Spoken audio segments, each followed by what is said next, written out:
I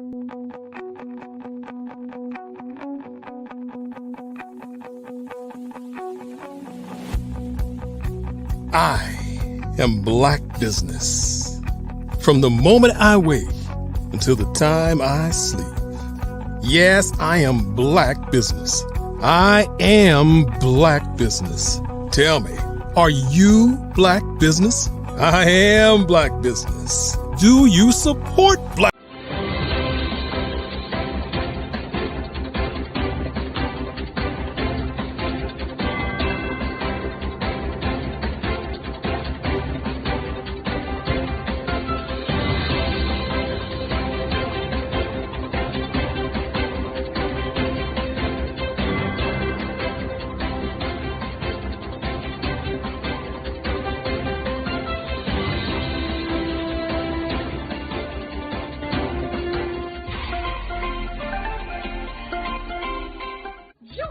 Dr. Eric Kelly III and a host of phenomenal speakers from all around the globe for this 7-day virtual event that you don't want to miss. The mission of the Black Business Expo is to raise scholarship money from kids all the way from high school all the way from college. The Black Business Olympics is one of the largest Black business showcases in the world. It is an opportunity for businesses and companies to showcase their businesses globally. We are going to be giving away laptops up to $5,000 away to students. Again, I'm Olivia Appleberry, the founder of 2 Cents Finance and one of the speakers for the expo. I am so excited to see you there. For more info, go to www.blackbusinessexpousa.com or call 919-308-9090 and hope to see you there. I am Black Business. From the moment I wake until the time I sleep. Yes, I am Black Business. I am Black Business. Tell me, are you Black Business? I am Black Business. Do you support Black businesses? Listen, I support Black business because I am Black Business. Black Business Expo, one of the largest business showcases in the history of Black business in the world. The world!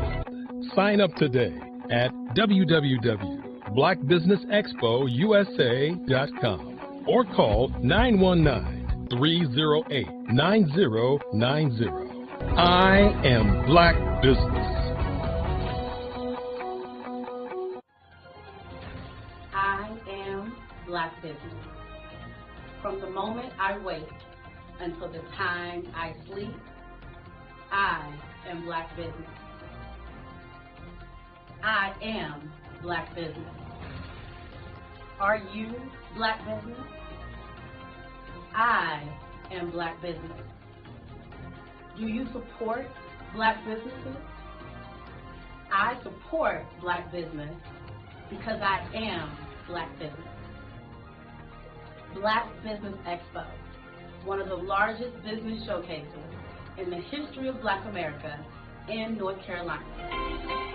Join Dr. Eric Kelly III and a host of phenomenal speakers from all around the globe for this 7-day virtual event that you don't want to miss. The mission of the Black Business Expo is to raise scholarship money from kids all the way from high school all the way from college. The Black Business Olympics is one of the largest Black business showcases in the world. It is an opportunity for business globally. We are going to be giving away laptops up to $5,000 away to students. Again, I'm Olivia Appleberry, the founder of 2 Cents Finance and one of the speakers for the expo. I am so excited to see you there. For more info, go to www.blackbusinessexpousa.com or call 919-308-9090 and hope to see you there. I am Black Business. From the moment I wake until the time I sleep. Yes, I am Black Business. I am Black Business. Tell me, are you Black Business? Black Business Expo, one of the largest business showcases in the history of Black business in the world.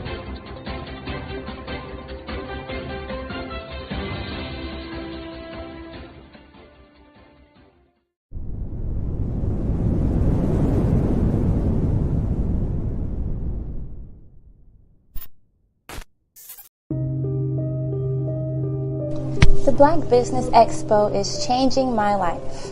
This year, they are giving away laptops and even $5,000 in cash to students just like me. I'm Alexis, and I want to go to college to fulfill my dream of becoming an entrepreneur. Help the Black Business Expo going to www.blackbusinessexpousa.com and also becoming a vendor, a sponsor, or donating.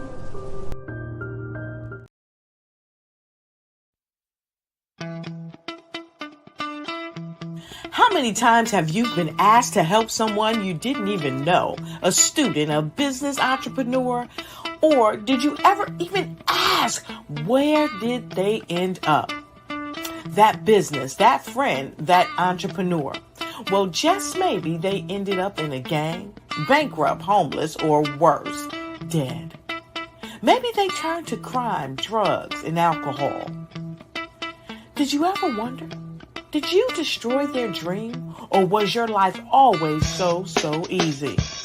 At the Black Business Olympics, we started a movement to help students complete. Give them hope and foster success. Help them to leave their dreams of providing laptops, computers, and up to $5,000 in scholarship funds. Today, we ask you to help a student, a business owner, or an entrepreneur to realize their dreams by sponsoring them, supporting them, and buying from them. Consider this. With $1.6 trillion in our Black community, we only ask for a small donation for our students, our businesses, and our entrepreneurs. And you can change a life today. So I ask you, what are you going to do? Sit on the sideline and watch our students in high school be leaders, miss out on their dream from lack of resources?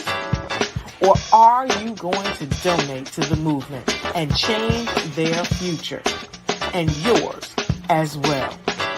Give us a call today at 919-308-9090. Change their life by investing with action to the Black Business Olympic Fund. The Black Business Olympics, one of the largest business showcases of Black business in the history of the world.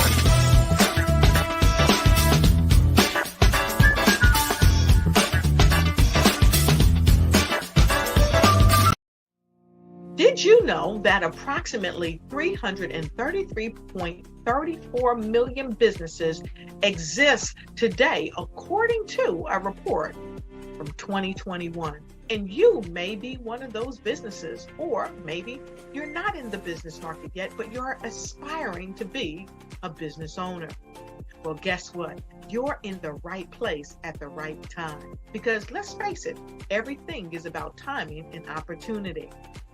Hi, my name is Dr. Lotus Richey, and I'm the CEO and founder of the Lotus Richey Coaching and Consulting LLC, along with the Lotus Richey Ignite Show. 15 minutes of success with Dr. Lotus Richey, as well as books to boom your business and bring who you are. And today, I want to bring this amazing message to you about the Black Business Network and the Black Business Olympics. See, the Black Business Network and the Black Business Olympics is designed to help people just like you, that's right, that look like me, to take their business to the next level. Not just in your front yard or your backyard, but globally. The Black Business Network and Black Business Olympics is designed not to just help you survive, but to help you thrive.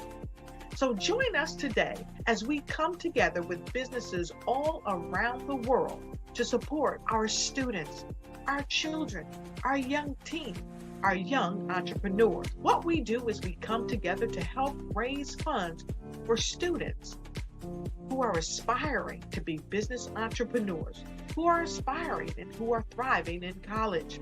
We endow them with a wonderful opportunity to gain scholarship of either a laptop or several thousands of dollars.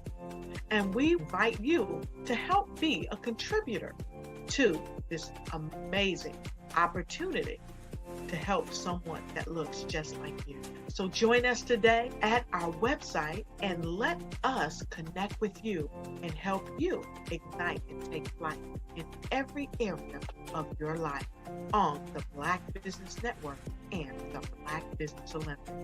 I'll see you on the other side.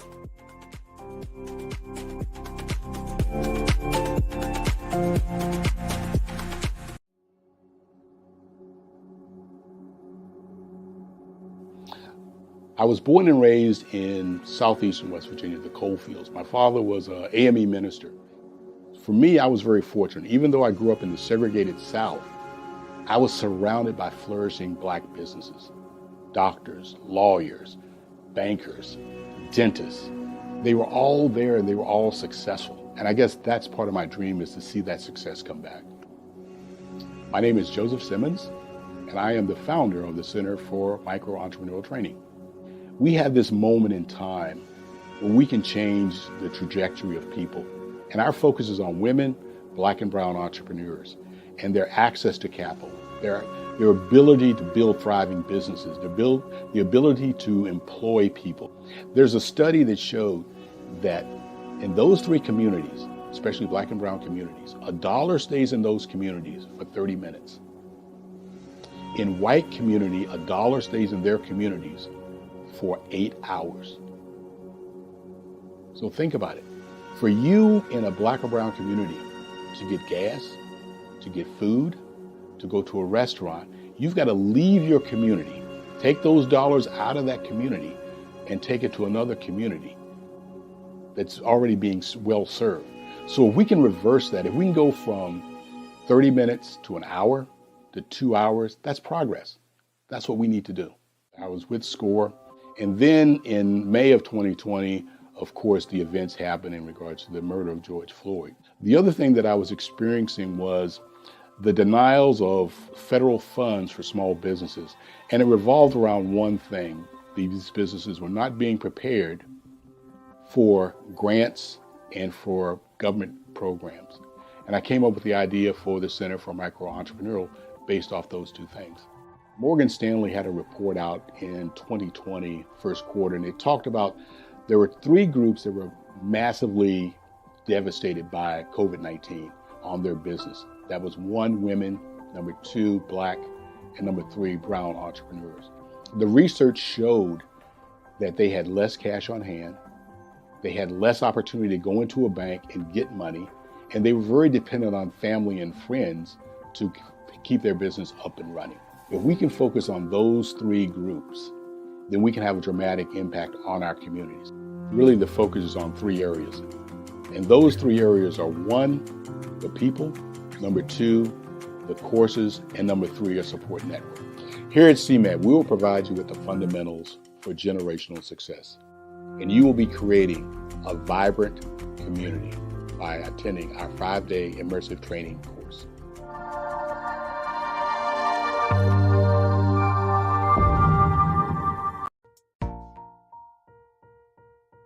Have you ever seen a parent stressed out and needed a stress reliever with their child? One morning I was coming out of a store and saw a mother and her 3 or 4-year-old son. She was highly upset, actually beginning to yell at him. However, the more upset she became, it seemed the calmer the child became. He sat down on the sidewalk, crisscross applesauce, folded his arms, and looked up at her with a smile. You see, the angrier she became, the calmer he became, because he had the control of the situation. Hi, I'm Frizelma Lynn. I am the CEO and founder of Frizelma Teaching Parents, LLC. I'm a retired teacher, school district administrator, an author, speaker, and I am the parenting 911 coach. My mission is to rescue families by equipping parents with proven, effective, and practical strategies to enhance their parenting skills. Many times, we as a society expect parents to teach, train, and raise their children without providing the necessary tools they need to accomplish this. However, parenting issues cannot be resolved without intervention. Therefore, Frizelma Teaching Parents has provided coaching programs, digital courses, and live webinar trainings to provide step-by-step research-based parenting strategies, even for parents whose children are disrespectful, defiant, for those who have been diagnosed with ADD and ADHD, and even for parents of adult children. No longer will you have the need to feel like you are a failure as a parent. You will now have the tools needed for each situation. Trust me on this one. Go to www.parenting911.org. Book a 15-minute strategy session with me or choose one of the coaching programs. Our training helps parents relieve stress.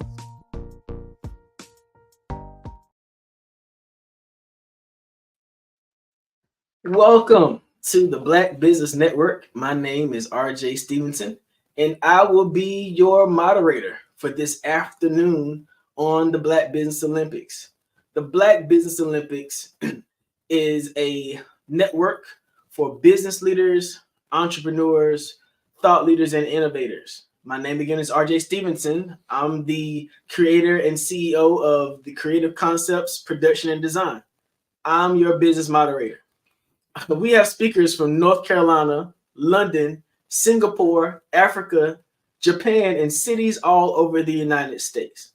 The Black Business Network is a global community sharing its business knowledge to empower, inspire, and educate businesses about business.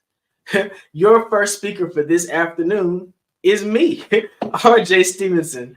I'm so glad to come before you and talk to you today about something that will help every business owner, CEO, and small business leader. We're going to talk about 3 bad habits for branding. Yeah, the 3 most common bad habits for branding. Now, you may be asking, why in the world are we talking about 3 bad habits for branding? I thought all I needed for a brand was a good logo, a nice motto or tagline, and a good website. Well, those things are definitely necessary for your brand image to excel in the industry. However, there are some things that can be done during your branding process that will really hurt your business rather than help. And I'm here today to share with you about the 3 most common bad habits of branding. How did I come upon this information? Well, I'm a branding specialist with Creative Concepts, Production, and Design. For over 20 years, I've helped to develop the brand and market image of high-level personalities, institutions, businesses, organizations, nonprofits, and organizations all over the world. It's been that experience that has helped me to know what works in branding and what doesn't work so well in branding. And I'm thankful to be able to give this opportunity to teach you the 3 most common mistakes in branding your business. All right, are you ready? You may want to take this moment to go ahead and share this with someone who needs to know, or get you a paper and pen because we're going to class today, okay? The first thing I want to tell you about the first most common mistake in branding a business is having a brand image that does not complement your mission. Having a brand image that does not complement your mission. Now we got to talk about these definitions. What is a brand image? A brand image or a brand mark is what most people consider a logo. Yeah, that one image that is supposed to tell everybody a symbolism of what your brand is about. It should be simple stated. It shouldn't need a whole lot of words to explain what it is. But a lot of times we find in the branding and graphic design business that a lot of businesses just don't have a good logo or brand image. What is the difference between the two? Glad you asked. A brand mark is something that's simply stated that by itself, without anything added, lets everyone know who you are. That leads to this word called consistency. I often refer back to this one popular brand mark that everybody can relate to and identify. Those two golden French fries in the sky. Yep, that's right. The McDonald's brand image. Did you know that it just wasn't an M? That's two golden French fries. Why would McDonald's use two golden French fries? Because it identifies the level of expectation of excellence, service, and consistency for their client base. Yeah, they don't have crinkly fries at McDonald's. They have straight golden French fries. They're not going to have Cajun fries at McDonald's. They're going to have straight golden French fries. They're not going to tell you to add French fries to McFlurries like my kids used to do after school. French fries and ice cream, I don't know why it works. I guess it's the sweet and the salty put together. They're going to give you straight golden French fries. Why? Because they're McDonald's. And that's a brand staple that they've become known for. And because they're consistent and intentional about producing golden French fries, what better mark for their brand than golden French fries? And throughout the ages, throughout the years, throughout the decades of their business, guess what? They've never changed their brand mark of golden French fries. Now, there have been other logos that they've used from time to time. You may be familiar with the Ronald McDonald House, a sister organization that is a nonprofit arm of what they do to provide services for young children and families. But you've never seen a Ronald McDonald sign on a McDonald's. You may have seen the logo used on the inside as a character or a mascot, but the thing that's consistent about every McDonald's are those golden arches up at the top of that sign. All right. Why? Because their brand mark complements their mission and vision. Their brand mark indicates that it is the quality and consistency of their food that makes them a staple brand in the industry. And believe it or not, because they're so good at it and so consistent with it, they're recognized not just in the United States of America, but worldwide. You can go to Japan and see the same golden arches. You can go to Russia and see the same golden arches. Why? Because they've identified a brand mark that can be consistent for who they are in the industry. Yeah. So the first thing I want to remind you or tell you as the first common mistake of bad branding is developing a brand mark that is not consistent or complement with your mission and vision. What would be a bad brand mark? Well, for the sake of not calling anybody out, I'm not going to say anything specific, but imagine a hospital. What is a hospital known for? A hospital is known for being a place that produces health. A hospital is a place that is supposedly a partner with the community. A hospital is a place where you could go and see passion for people. So imagine a hospital using a puppy as its brand mark, right? If it was a veterinary hospital, that might make sense. But a hospital serving people with a puppy as the brand mark just gives the wrong kind of message. Believe it or not, the CEO of a hospital may have this a puppy named Fido at home or a puppy named Rocky at home. That's been their puppy for a long time, and their family loves that puppy. But just because there's passion attached to the image of a puppy doesn't mean that that puppy is the best brand mark to identify their business.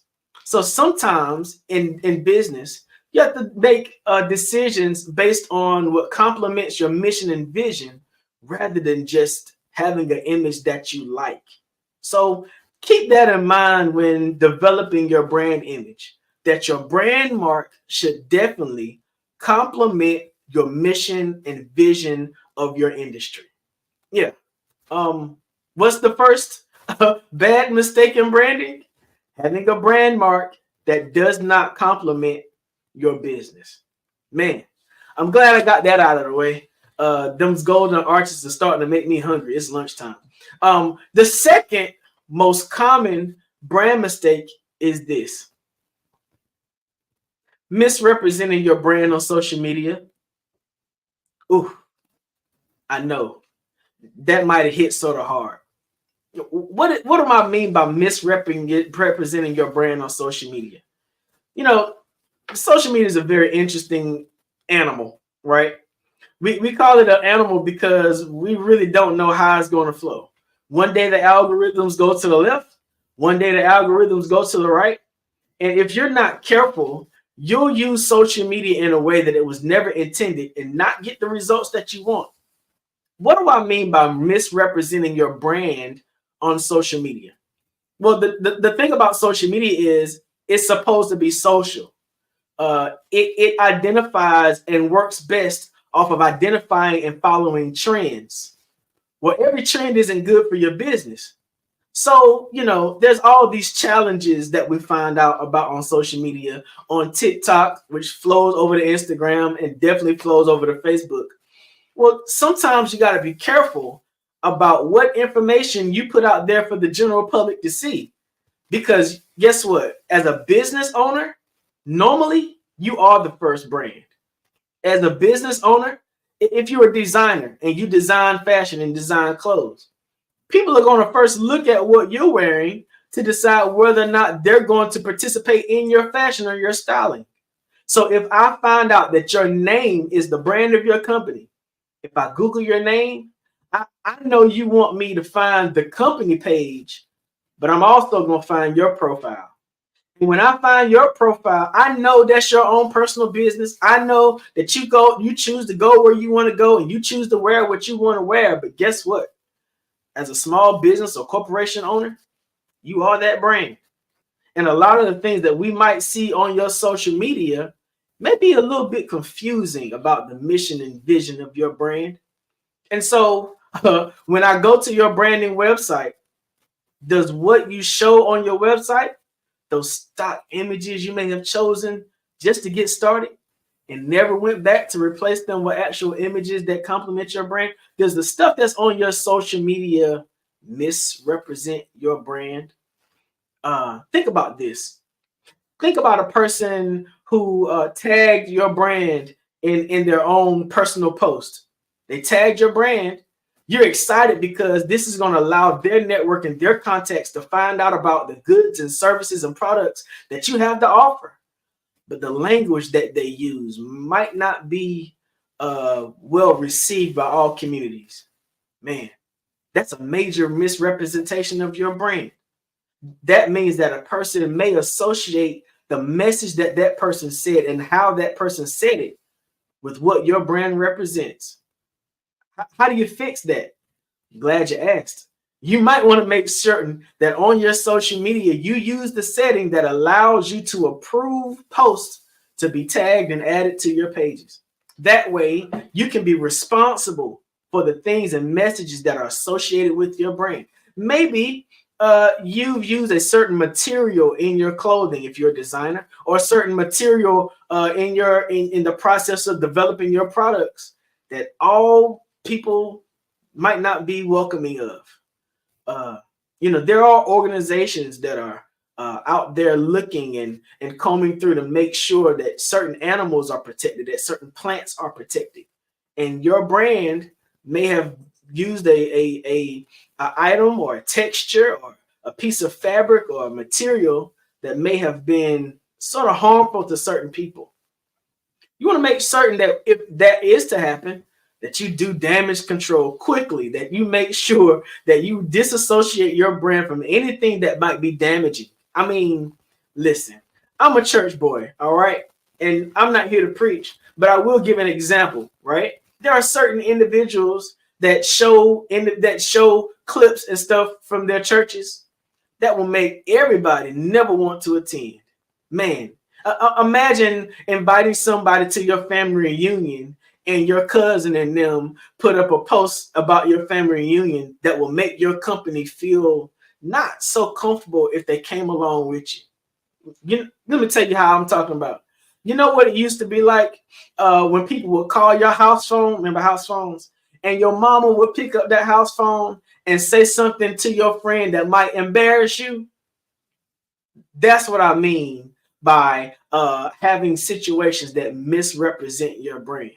You want to make certain that as you've done all you could to make sure that your clientele clearly understands your messaging, clearly understands your mission and your vision of your company, that there's not anything out there that misrepresents you in the public eye. Think about our public figures, athletes, politicians, people in government, people who represent your community. They have to be so careful not to say anything or do anything that misrepresents not only their brand and their name, but the communities that they represent as well. Sometimes, because they represent people on a larger scale than them, they even have to shift the way they make certain statements or be very intentional about the words and the nomenclature that they use, that they don't offend anyone as they're speaking. Think about that. How many people do you know that have had their brands canceled or misrepresented by one bad soundbite? Whew. Imagine how many times you've seen someone on social media take a bad picture or in a bad pose or be mentioned with the wrong people and cause you no longer want to be associated with them, no longer want to follow them or trend with them. It takes a long time to build a valuable brand. But guess what? It takes a very short time to tear it all the way apart. So what are the two things that I've already told you are the biggest mistakes when it comes to your brand? One, having a brand image or a brand mark that does not complement your brand. And two, the second thing is allowing your brand to be misrepresented in the public eye. Those are two very simple things. And I know you may be like, why are we talking about the three most common things that misrepresent your brand or bad branding? Man, because branding is something that's necessary to develop consistency in business. Now, this next thing I'm going to tell you is the last thing I'm going to share today about bad branding habits. And it's something that's very technical towards the design industry. I know. I'm a Photoshop guy. And if you're not using the industry standard Photoshop, I'm pretty hard on you. If you send me some work that was done by another designer and you can't send me a PSD file, I might not necessarily say anything to you, but you're going to definitely be able to read my facial expressions from the beginning of the conversation to the end, right? How about this? Here's your last tip on bad branding habits. Make certain that the font type you use complements the style of your brand. Yeah. Make certain that the font type you use complements the style of your brand. You might not even know what a font type is. Let me tell you what a font type is. Everybody remembers this. Well, maybe everybody. I'm probably going to date myself with this statement. Do you remember when all we used to use was Times New Roman? Oh, it's classic. Times New Roman with the nice curved edges. Ooh, the sharp lines. I mean, Times New Roman was what everybody used. If you read a book, it was Times New Roman. If you saw a flyer, it was Times New Roman. If you wrote a paper in school, it had to be Times New Roman.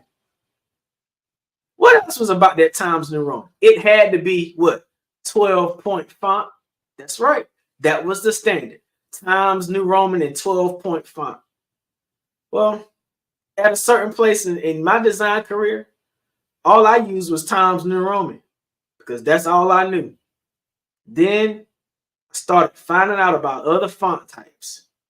Let me see. What are my favorites? Edwardian script. Ooh, Edwardian script just took it to another level because, I happen to have grown up in a time and season where we actually learned how to write in cursive. And because learning how to write in cursive took my communication to another level, when I found out about Edwardian script, ooh, that cursive lines, man, it just did something to me. So I started off by pairing Times New Roman with Edwardian script.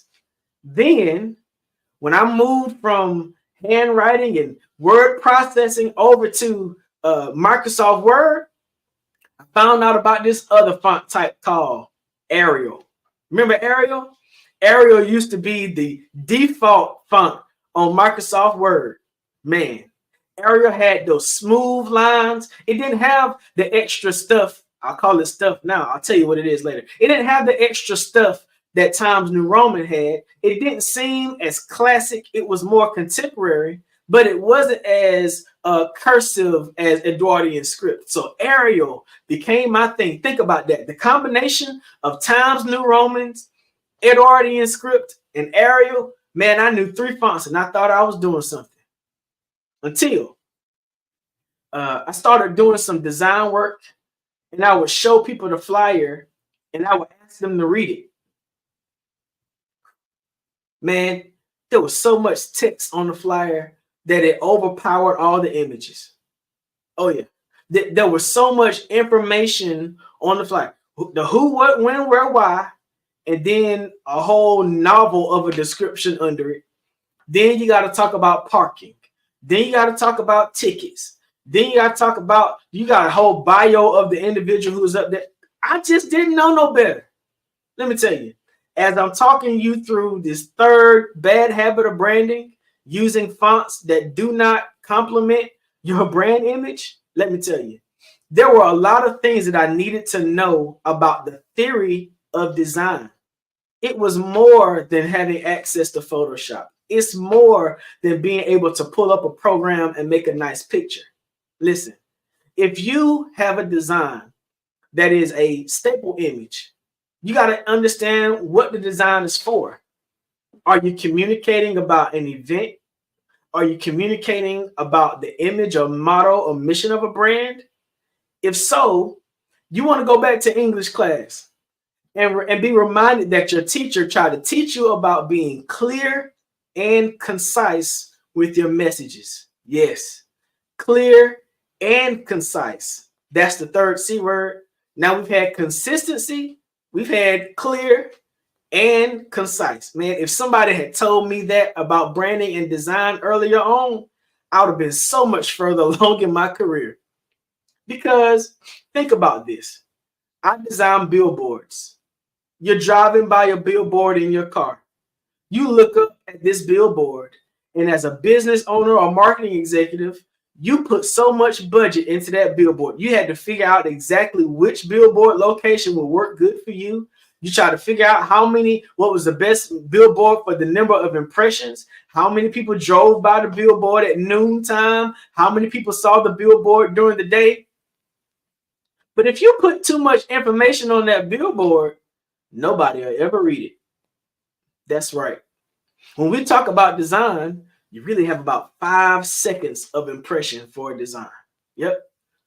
Normally when I'm working on designs and I'm making sure that I'm doing a good job, I ask somebody to look at the design, close their eyes, look up, and tell me what's the first thing they saw. The first thing that a person sees in the design should be the primary message. Is the primary message the title or topic of your event? Is the primary message the name of your company? What is the most priority message that you want someone to see from that design? That's called your priority message. And if I close my eyes and look at your design initially, and I don't see your primary message jumping out at me, you might want to reconsider the elements that you've added to this design. All right. Your primary message determines your major font type on your design. Yep. So watch this. We used McDonald's as an example before. Let's use McDonald's again. Do you remember what the McDonald's logo looks like? It's those golden arches. Now, think about it. Do you remember what comes under those golden arches? You got a red square and the word McDonald's. And guess what? The font that's used for that word McDonald's and the color that's used for that word McDonald's is the same anytime you see it. You've never seen a McDonald's sign that comes with the word McDonald's in a different size.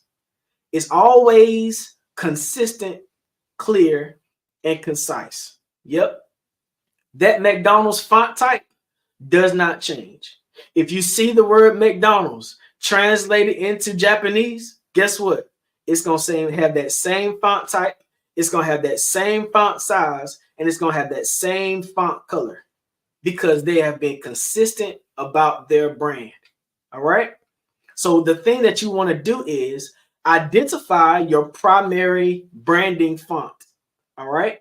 If that primary branding font is something that you're going to be consistent in, it should probably be the font you use to type your name, your brand name out in your logo image.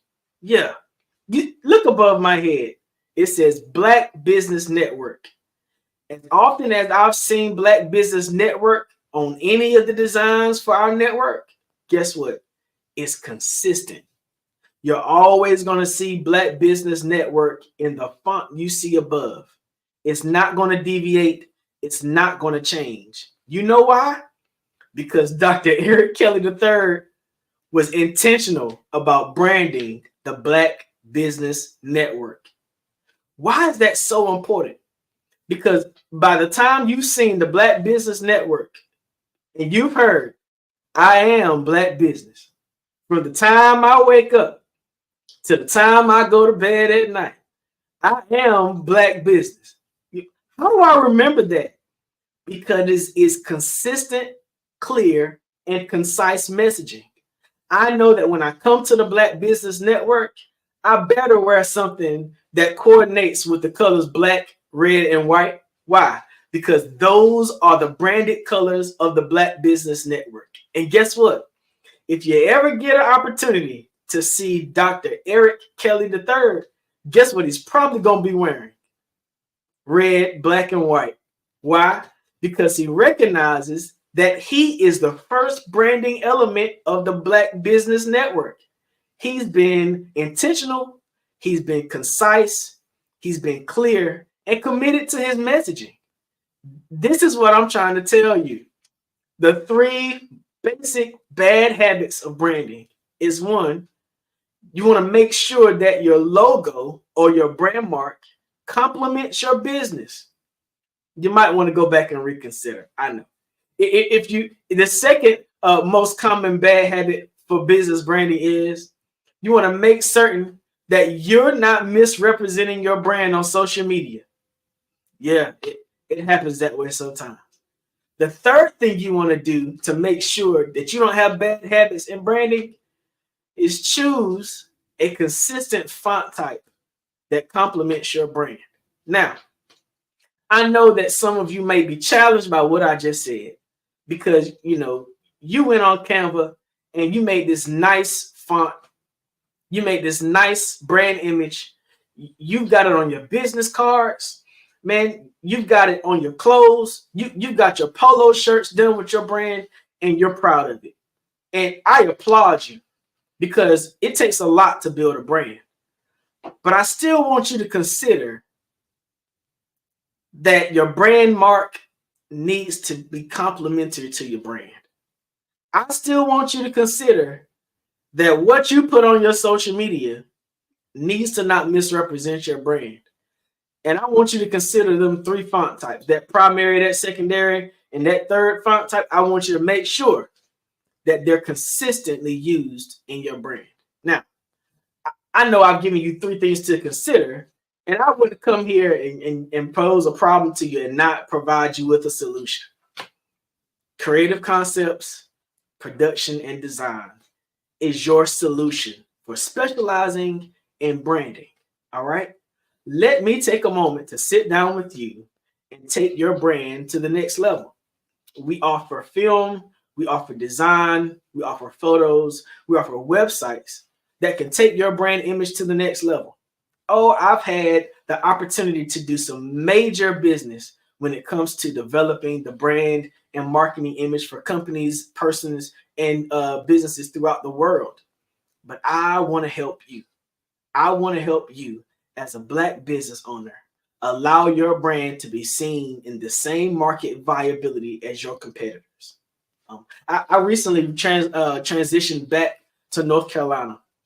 One of the first things I was able to do here in the business community is to attend a meeting, a procurement meeting with what was called the Hub. Here in North Carolina, it's referred to as historically underserved business. Hub. I was able to go to a meeting and find out about how my business can be certified as a historically underserved business. Now, because I'm a Black man and the owner of my business, I qualify for that level of certification. But here's what I want to say to Black business owners. Just because your business is owned by a Black person doesn't mean that it should be less branded in the business world. What does that mean? There are rules to this industry. There are best case scenarios to your industry. There are best practices to your industry. And as people who are coming up see you as a subject matter expert in your industry, they need to know that you've done your due diligence in developing a consistent and intentional brand. Let me help you. Let me help you draw people to your brand, to your business, to learn about your product and services by helping you develop a clear, concise, and consistent brand image. Is there something that you say on a consistent basis? Maybe that should be the model for your brand, but only use it as a model or tagline if it complements the brand that you're consistent in. All right. I would love to help you. You can find me at www.thecreativesuite.com. And I know you're like, the word creative is not spelled with the K. Well, guess what? I use the letter K as a part of my brand. The name of my company is Creative Concepts, Production, and Design. Guess what makes me different from others? That when you spell creative, you use a K. When you spell concepts, you use a K. Those are things that have always been a part of my brand since I developed this brand back in 2002. Man, and guess what? Because of that, I've been consistent, clear, and concise about what I've tried to do as I branded my company. I want to help you. You can email me at creativeconcepts@gmail.com.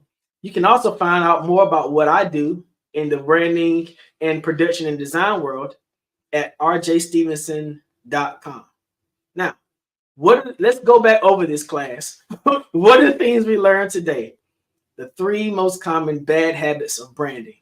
1, making certain that your logo or your brand mark complements your brand. 2, making certain that you don't misrepresent yourself on social media. And thirdly, making certain that your font type and font choice complements your branding image. Man, this is amazing. One of my friends is here on social media, and he makes this comment. Elton Benjamin, he says, LinkedIn is your skill set display. Facebook and Instagram is your real life. Represent yourself well. People are watching. Thank you so much. You'd be surprised how many people are out here misrepresenting themselves, how many brands misrepresent themselves, and then when you show up, they're not who they say they are. Man, be consistent, clear, and concise with your branding image. I'm so thankful to have had this opportunity to share about this topic, the 3 most common bad habits in branding, here on the Black Business Network. Now, the Black Business Network is a network for business leaders, business owners, entrepreneurs, thought leaders, and corporations. We have speakers from North Carolina, London, Singapore, Africa, Japan, and cities all over the United States of America. But what we're doing is doing our best to provide scholarships and laptops to for high school seniors going to college or K through 12 entrepreneurs. The expo is a fundraiser for students. You can go to www.blackbusinessexpousa.com to donate to the scholarship, or use the Cash App that's on the screen below, $BBXUSA. Our goal is to give laptops and up to $5,000 to 10 students. Students can register at www.blackbusinessexpousa.com. Every dollar counts, so we want to remind you to donate to the scholarship fund. We want to thank our Black Business Expo USA sponsors for April 2024. NC 100, Moody Capital Partners, Suede Soul, Lotus Richey Coaching and Training, Carolina, Virginia Minority Supplier Development Council, Step Management, The Hello LLC, Barbara H. Smith LLC, Margie McLean Foundation Incorporated, Genius is Common, Earth Essentials, Melanie Cheney, Global, 5-Star BDM Media, Executive Women's Success Institute, The Quality Coaching Company, Superwoman Business Services, Creative Force Studios, Lee Entertainment, Artistic App Design, and of course, Black Business Expo USA. My name is RJ Stevenson, the CEO and founder of Creative Concepts Production and Design. I'm now relocated to North Carolina and would love an opportunity to earn your business. Thank you so much for following me and watching me present 3 bad habits of business branding. Genius is common, and I'll see you on the other side. What if you could build your own city? A place where every child can find nurturing people to help them achieve their full potential. A place where every adult can access job training support, where health education is abundant, where social justice ruled the land. A place without limitations. Welcome. You have arrived at STEM City USA. It is what every city should be. A safe and trusted community where you find people and resources to help you become everything you are and beyond. STEM City is unlike anything you have ever experienced. It is a digital twin of the world around you, only better. STEM City is about energy and soul renewal. It is more than a digital world. You can almost feel the power of live cultural events, music, and theater. STEM City promises a better future for children with caring mentors and hands-on activities with dedicated tutors to support our youth. STEM City is your passport to a healthy lifestyle with weekly events addressing our community's many issues.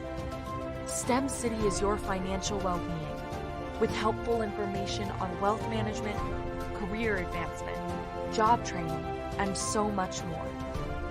STEM City is the community you deserve. It is the city where your dreams can come true.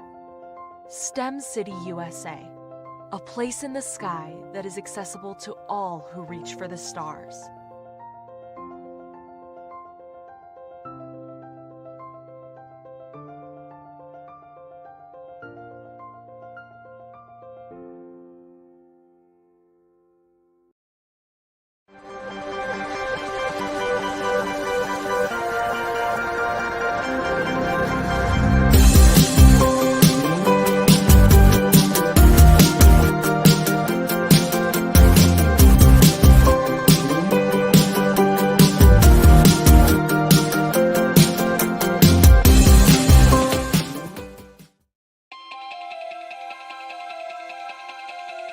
If you live without income for the next year, 2 years, 3 years, maybe even 5 years, you might be thinking, well, that's a silly question.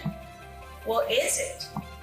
What if some medical event occurs in your life where you no longer can be the superstar in your household and generate that income? Or what about a planned event where your income comes to a sudden stop? Perhaps your employment has been terminated or your business has ceased operating. Are you prepared with a backup financial income?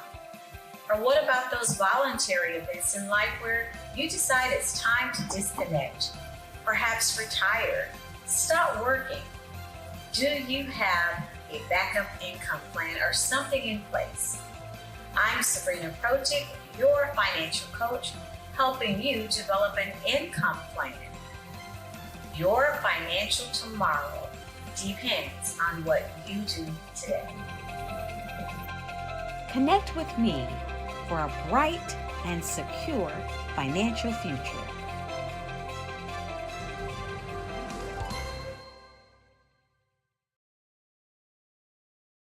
I am from Washington, D.C., but I was raised in Durham, North Carolina. I came to Durham when I was about 5 or 6, and then I traveled back and forth to D.C. because it's where my people are from. One of the unique things about my family is my mother, she's also an artist. She does quilting, and she does a lot of artistic things. And then my son, he draws with both hands, his right hand and his left hand like I do. So that's kind of a family trait. And then my other son, he's a videographer, and my daughter, she works, she's a regional vice president for Sunglass Lab. When you start out drawing and sketching, you want to continue to explore, each avenue. I do pastels, I do pen and ink, I do painting, I do acrylics. I haven't done oils yet, but I try to do all facets of art. What I say to a lot of times to people is, you can't put yourself in a box when you're an artist. You have to explore. And over the course of my life, I've tried to explore different mediums. I also do sculpture as well. I choose my subjects by the intensity that they have in their faces, or the intensity that somebody is moving, because I do more than portrait drawings. I also do I do abstract, and then I do figurative drawing also. Well, what happened in this particular show is that I started out trying to come up with something that would be a little bit different than what everybody else is doing. So I was working on a Barack Obama show, and they wanted me to do some paintings of Barack. And so what I did was, because of the deadlines, I kind of did it kind of fast. And then I realized when I was doing it fast, I enjoyed it. And so then I started doing other pieces the same way, and I started to enjoy those pieces also. And so I came up with this particular style, and it's a style of lines and colors. And what's interesting is that when I was in college, I did a show called Lines, Colors, and I talked about the boldness of the blacks, the hotness of the whites, and this is how this has come about, later on in my life. And the colors comes from a lot of the entertainers that I work with, where they wear different colors. They don't wear, your plain reds or your whites. They wear different colors, and so that's also another piece of what's giving me the colors.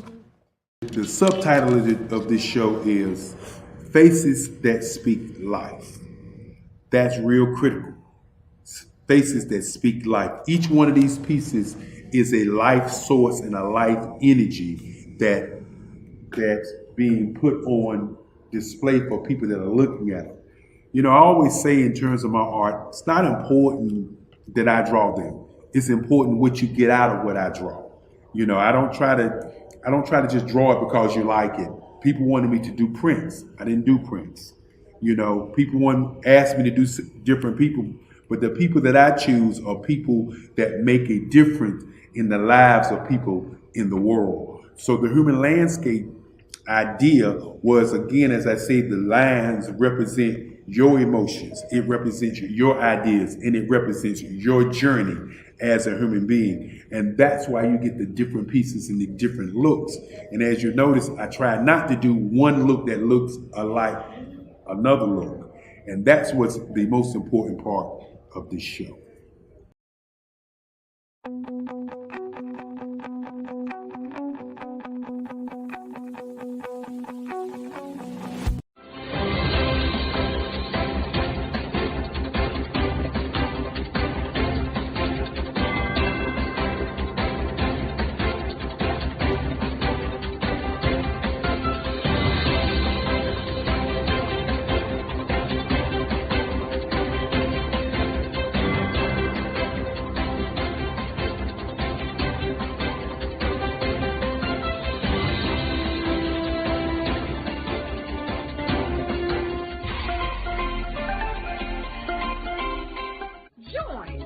Dr. Eric Kelly III and a host of phenomenal speakers from all around the globe for this 7-day virtual event that you don't want to miss. The mission of the Black Business Expo is to raise scholarship money from kids all the way from high school all the way from college. The Black Business Olympics is one of the largest Black business showcases in the world. It is an opportunity for businesses and companies to showcase their businesses globally.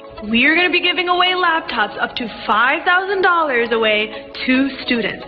Again, I'm Olivia Appleberry, the founder of 2 Cents Finance and one of the speakers for the expo. I am so excited to see you there. For more info, go to www.blackbusinessexpousa.com or call 919-308-9090 and hope to see you there.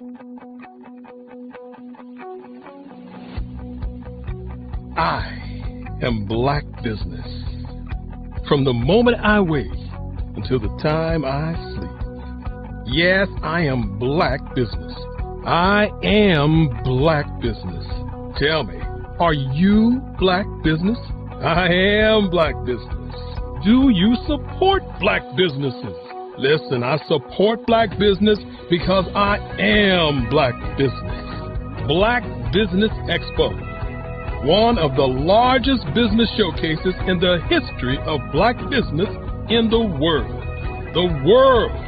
Sign up today at www.blackbusinessexpousa.com or call 919-308-9090. I am Black Business.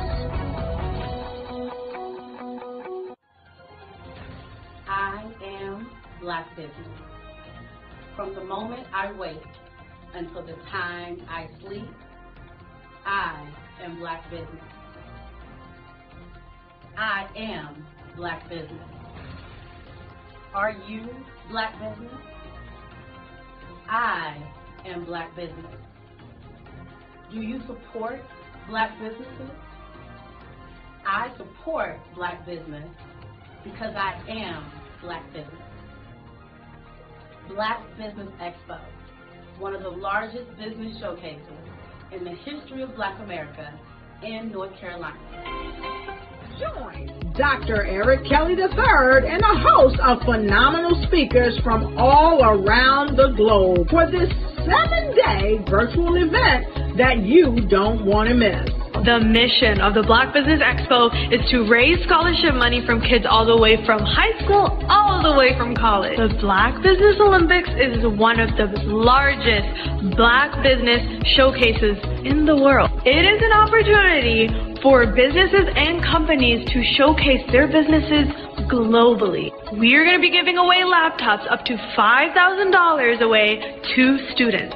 Again, I'm Olivia Appleberry, the founder of 2 Cents Finance and one of the speakers for the expo. I am so excited to see you there. For more info, go to www.blackbusinessexpousa.com or call 919-308-9090 and hope to see you there. I am Black Business. From the moment I wake until the time I sleep. Yes, I am Black Business. I am Black Business. Tell me, are you Black Business?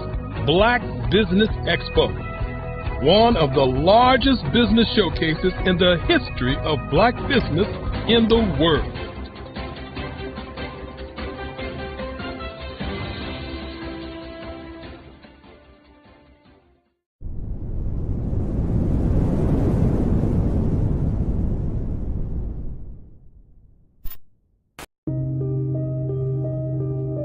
The Black Business Expo is changing my life.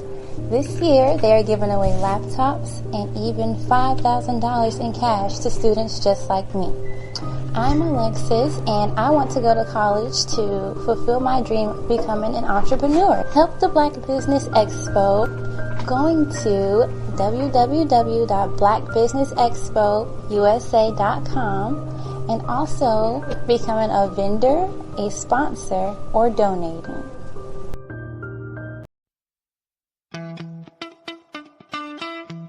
How many times have you been asked to help someone you didn't even know, a student, a business entrepreneur, or did you ever even ask, where did they end up?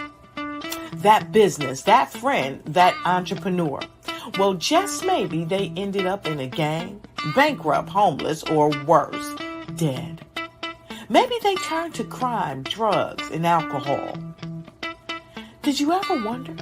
Did you destroy their dream, or was your life always so easy? At the Black Business Olympics, we started a movement to help students complete. Give them hope and foster success. Help them to leave their dreams of providing laptops, computers, and up to $5,000 in scholarship funds.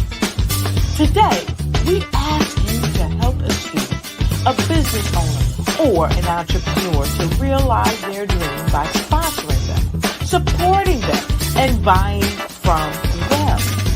Consider this. With $1.6 trillion in our Black community, we only ask for a small donation for our students, our businesses, and our entrepreneurs. And you can change a life today. So I ask you, what are you going to do? Sit on the sideline and watch our students in high school be leaders, miss out on their dreams from lack of resources? Or are you going to donate to the movement and change their future and yours as well?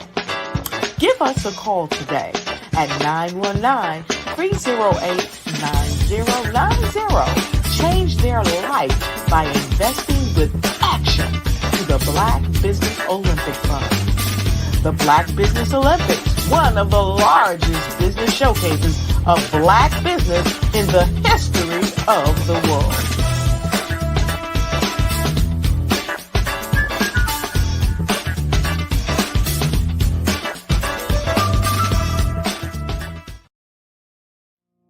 Did you know that approximately 333.34 million businesses exist today, according to a report from 2021? And you may be one of those businesses, or maybe you're not in the business market yet, but you're aspiring to be a business owner. Well, guess what? You're in the right place at the right time. Because let's face it, everything is about timing and opportunity. Hi, my name is Dr. Lotus Richey, and I'm the CEO and founder of the Lotus Richey Coaching and Consulting LLC, along with the Lotus Richey Ignite Show. 15 minutes of success with Dr. Lotus Richey, as well as books to boom your business and bring who you are. And today, I want to bring this amazing message to you about the Black Business Network and the Black Business Olympics. See, the Black Business Network and the Black Business Olympics is designed to help people just like you, that's right, that look like me, to take their business to the next level. Not just in your front yard or your backyard, but globally. The Black Business Network and Black Business Olympics is designed not to just help you survive, but to help you thrive. So join us today as we come together with businesses all around the world to support our students, our children, our young teens, our young entrepreneurs. What we do is we come together to help raise funds for students who are aspiring to be business entrepreneurs, who are aspiring and who are thriving in college. We endow them with a wonderful opportunity to gain scholarship of either a laptop or several thousands of dollars. And we invite you to help be a contributor to this amazing opportunity to help someone that looks just like you. So join us today at our website and let us connect with you and help you ignite and take flight in every area of your life on the Black Business Network and the Black Business Olympics. I'll see you on the other side.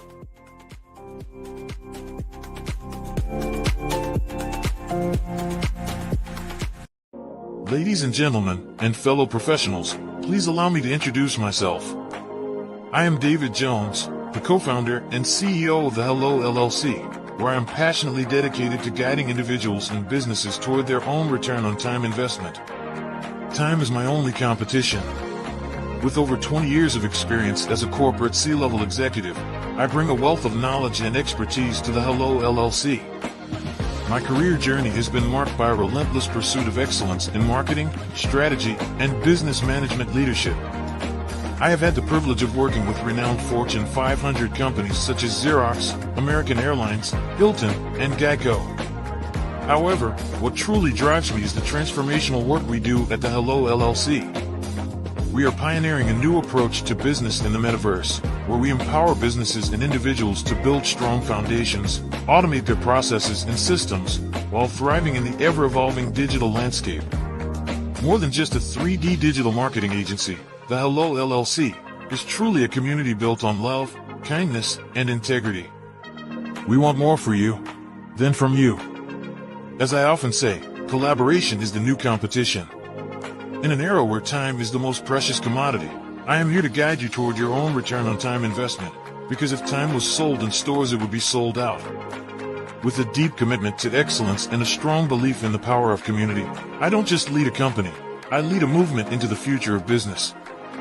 Ladies and gentlemen, it is both an honor and a pleasure to be your guide on this remarkable journey. I am David Jones, and together, we will embrace a future marked by success, collaboration, and the transformative work we do at the Hello LLC. Hello stands for helping everyone live life optimally. So, let's make that pivot together and start living life optimally today.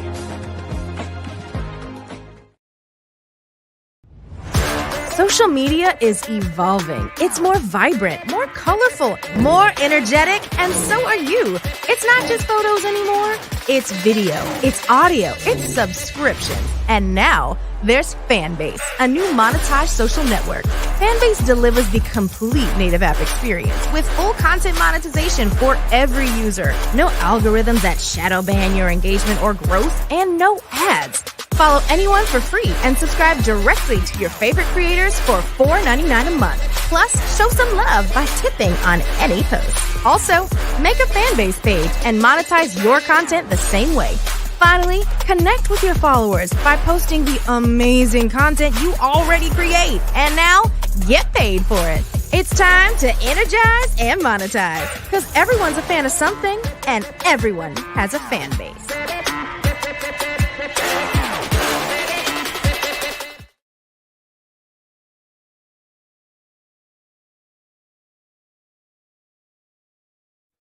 Hey everyone, it's Grant McGaw, CEO of 5-Star BDM and host of the award-winning Follow the Brand podcast and TV series, where I help you to build a 5-star brand that people will follow.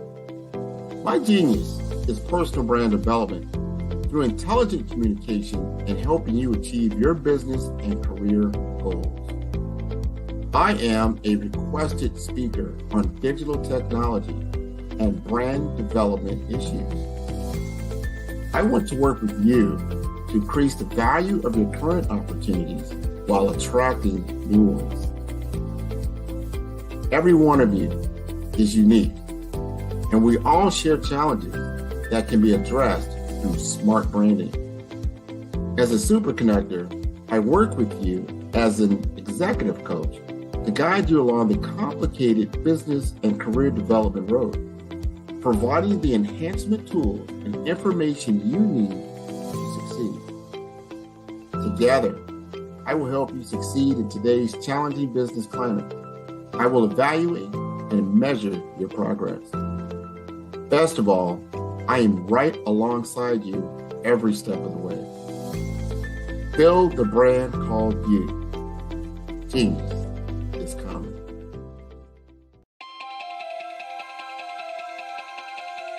If you live without income for the next year, 2 years, 3 years, maybe even 5 years, you might be thinking, Well, that's a silly question. Well, is it? What if some medical event occurs in your life where you no longer can be the superstar in your household and generate that income? Or what about a planned event where your income comes to a sudden stop? Perhaps your employment has been terminated or your business has ceased operating. Are you prepared with a backup financial income? Or what about those voluntary events in life where you decide it's time to disconnect, perhaps retire, stop working? Do you have a backup income plan or something in place? I'm Sabrina Projic, your financial coach, helping you develop an income plan. Your financial tomorrow depends on what you do today. Connect with me for a bright and secure financial future.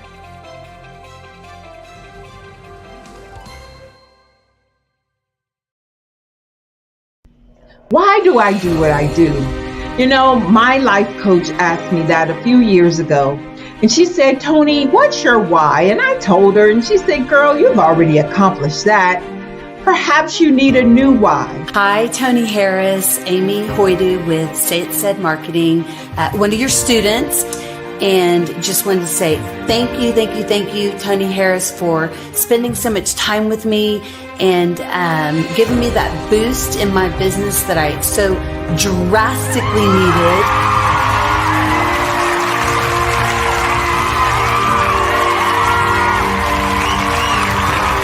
My why is to touch, move, and inspire my clients to take drastic steps to be better than they were before they met me. I'm a resource. I'm a connector. I want to help people build deeper relationships that are beneficial to their life and business. That's what I do best. So, first thing you got to do is show up.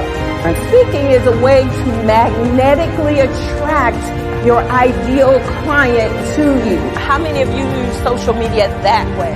Absolutely. And this is how you look to the world. Drastic steps are the steps that are needed to be successful. And my business is drastic denotes a mindset. Getting out of your comfort zone. Doing something that you don't necessarily feel comfortable doing, want to do, but you know it's a necessary step to be successful in your business. I get the most satisfaction when I see my connections flourishing into relationships long after I am gone. Hi, my name is Jasmine Augustine with Media Jasmine, and I've joined several networking and referral groups in the area. And Network in Action Northeast Houston with Tony Harris Taylor is one of the best organizations that I've joined. I love that piece of what I do, and it is what fuels my fire.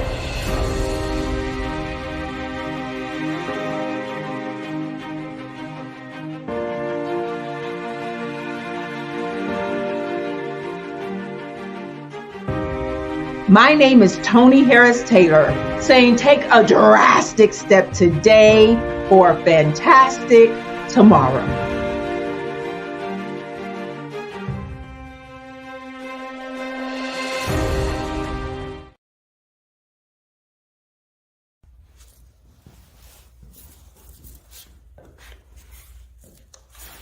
How you doing?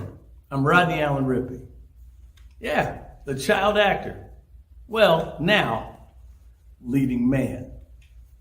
Some of you might remember back in the day, the Harlem Globetrotters popcorn machine. Remember that? Well, it was a Saturday morning special that would come on, and I was there with Geese and Tex and Meadowlark Lemon. Remember the show? Well, I had a great time. And I have to say a huge thank you to all my fans out there. Thank you for all the years of support. I went on from the entertainment industry.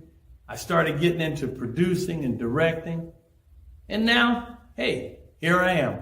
I'm a studio executive here in Burbank, California at 2526 Studios. I have to say, it's been pretty good. But The best is yet to come. Please stay encouraged. Keep reaching for your dreams and never forget that genius is common. Remember that. Genius is common. No matter what anyone says to you, no matter how tough the road may get, keep striving. Keep reaching for your dreams. And always know that you are worth it. Everything that you put into yourself, everything good that you pour into your life, you are worth it. And when the times get tough, when things don't go exactly right, it's okay. Dust your shoulders off. Stand up strong.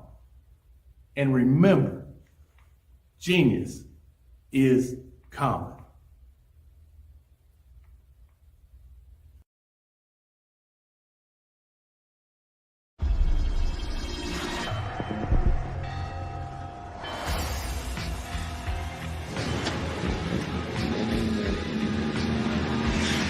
La connexion.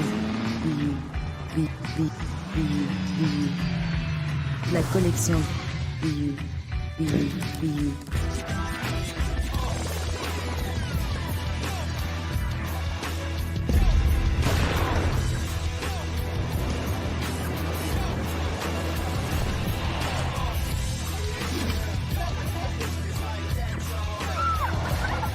In a world obsessed with the cult of celebrity,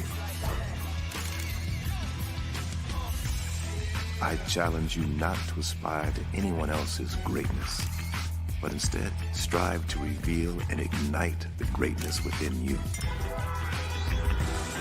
Are you serious? I totally think that that's it. Hey. No! Hey! To me, sexy is a man that knows who he is and what he wants. Okay. He's comfortable. You look at him, you see him, he's just comfortable being himself. And you're like, Baby, be you. Be you, baby. Just be you. I like it. Introducing the Be You collection, exclusively available at K&G Fashion Superstore.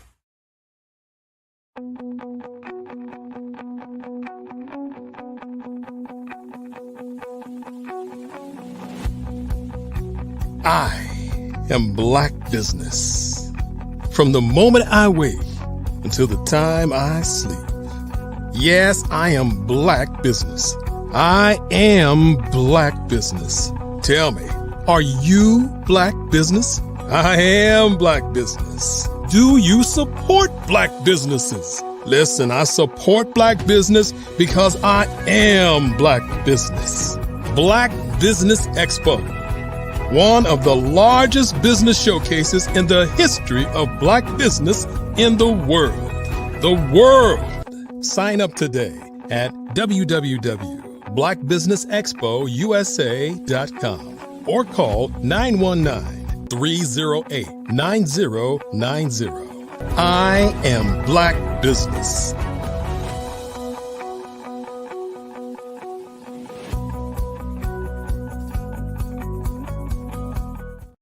My friend, my brother is with us, RJ Stevenson. He is a trailblazer in music, media, and ministry. For over 20 years, he has helped develop and establish the national branding images of businesses, institutions, nonprofit organizations, and high-profile personalities. He's a successful church planter. He has been blessed to serve as a preacher, a presenter, and a speaker at various conferences and conventions across the globe. He has established several successful churches and ministries under the brand The Infinity Church in Raleigh, North Carolina, Conway, Arkansas, and currently in Tampa, Florida. Stevenson's insight in media and evangelism caused ministry to soar during the season of a pandemic. The church has left the building. By embracing a hybrid model that served both physical and digital ministry partners. We are excited to have this man of God to come before us. We're going to yield this platform into the hands of Pastor Stevenson that he may give us further instructions, further directives at this time.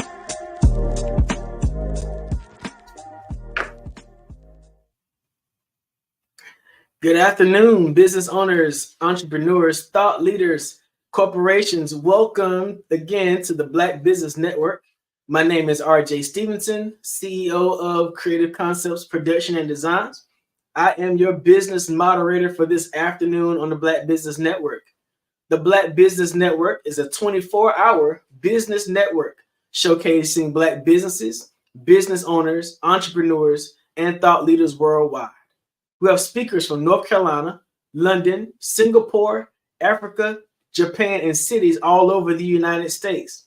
The Black Business Network is a global community sharing its business knowledge to inspire, empower, and educate businesses about business. Our next keynote speaker this afternoon is Shadana Mo McFall. She's a visionary and dedicated leader, blending her 20 years of Air Force service with a deep commitment to community. With a creative flair, she channels her passion into marketing, media, and public relations, striving to make a positive impact wherever she goes. Her heart of gold shines through in all her endeavors. Why don't you welcome to the Black Business Olympics, Shadana Mo McFall. Hey, how are How you doing? Good. I pulled out my camera and was taking a video. I video everything. Welcome to the Black Business Olympics. We're so glad to have you here with us this afternoon. I am happy to be here. So Shadana, everybody knows you as Mo. All right. Yeah. I came back to Fayetteville a little while ago, Fayetteville, North Carolina, and everywhere I look, Mo here, Mo there, Mo everywhere. Tell a little bit about who you are and what you do here. Yes, absolutely. So yes, my name is Shadana Mo McFall. I am a native of Fayetteville. I did 20 years in the military and moved back here in 2016. So I've been back for about 8 years. And what I do now, I do marketing and media and public relations. I am that connector. I'm that person who goes everywhere. So I tell people I go so you can know. I have a radio show on WIDU that I do every Monday at 10 a.m. I have a new podcast, Mo Knows Love and Money. Do a little social media marketing. But my heart is, like I said, public relations. I tell people my job is to make sure that the people that need you know you. So tell us about the business of public relations. I'm a branding strategist, marketing guy, designer, but there's a lot of difference between those things and what public relations is. So can you be more specific about the business of public relations? Yeah, so I just, real easy, I make you look good to the public. And really that's what it says in his name, public relationships. So I tell people in order to be good at public relations, you have to be good at private relationships. So and I say this, and like a politician, going out shaking hands and kissing babies, it's a lot of it is community engagement, but a lot of it too is the marketing, the media, the news, the newspapers, the radio. It's just how people see you in the public, how you're viewed in the public's eye. Like, with marketing, you tell the people what you wanted to do, but with public relations, people form their own opinion about you based on what you put out there. So you can't really control. You can control what you put out there, but you can't control how people take it. So you were previously in the military. You served in the Air Force. What did you do in the military, if you don't mind asking? Yes, absolutely. So my primary job is what they call information management, knowledge operations. So it was always my job to get the right people, the right information at the right times to make the right decisions. So I took that skill set and maneuvered it over to the marketing, the media, and public relations, because basically that's all it is. And during my time in the military, I was able to work in maintenance squadrons, in public affairs, in intel squadrons. I did some religious support. So even in big corporations, everybody has an admin, everybody has HR, everybody has that paperwork piece. So that's what I did in the military. When you're new to the base, making sure you have somewhere to stay, making sure you have a sponsor, making sure when you get to the squadron, your email works, making sure you know where you need to be. So that's basically what it was a lot to it, because You're your the commander's right hand. You're the people who did the paperwork to make sure you had your awards and decorations, to make sure you got promoted, make sure you got to your dentist appointments, your PT test, all of the things that you needed to do for your career. We help manage it. We help make sure that you know where you had to go. So talk about the transition from being in the military over to the private sector as a public relations specialist. What was that like? What made you want to dive into public relations after your military career? So after my military career, I actually started a nonprofit called Most Heroes, where I help homeless veterans get back on their feet and transition to service members, not to become homeless veterans. So, here in Fayetteville, we have a large homeless population. We have a large veteran population. But with that being said, we have a lot of help. So with there being so much help, it was just like, it's kind of getting lost in the sauce. And I went over to the community college. I was using my GI Bill. And my counselor was like, well, Mo, you did all this great marketing, media, and public relations for your nonprofit. Why don't you start a business and do it for other nonprofits and other transition to service members? And that's kind of how the Mo You Know was born. This was like in 2018. So last week, we actually celebrated our 6th anniversary with the Welcome to Cumberland County Mixer. So the transition, I tell people all the time, I feel like I've been on a Cumberland County boot camp. Because when I got back, I was like, well, I'm from Fayetteville. I've been running these Cumberland County streets since I was 15 years old, So I thought it was going to be easier than it actually was. But still did it, still, was very obedient, still very disciplined. And I went and did the things that God told me to do, went and talked to the people he told me to talk to. And here we are. Wow, that's an amazing story. Being in Fayetteville, North Carolina, is a different place than any other place I've ever lived in my life. Yeah. I grew up in Goldsboro, and the 45-mile distance between Goldsboro and Fayetteville is just different. All right. What have you seen as some strong opportunities or some strong challenges to doing PR here in this area? So I'll start with the opportunities. Like you said, Fayetteville is different. One of the reasons why Fayetteville is so different, we're home to Fort Liberty, formerly known as Fort Bragg, where we have people from all over the world coming and going every day. So that's one of the major strengths we've had here in Fort Bragg, Fort Liberty. People still say, people who were stationed at Fort Bragg, this Fort Liberty thing just happened last year. So some people even refuse to say it. So if I slip up, blame it on my head, not my heart. I'm a habitual rule follower. So I was in the Air Force, so I was never stationed there. So it means something to me. But like the diehard Fort Braggers, they were like, I retired from Bragg. I don't know what this is. But yeah, those are some of the main opportunities. We have the people coming and going all of the time, and especially for business owners, because we have the transient nature of Fort Liberty.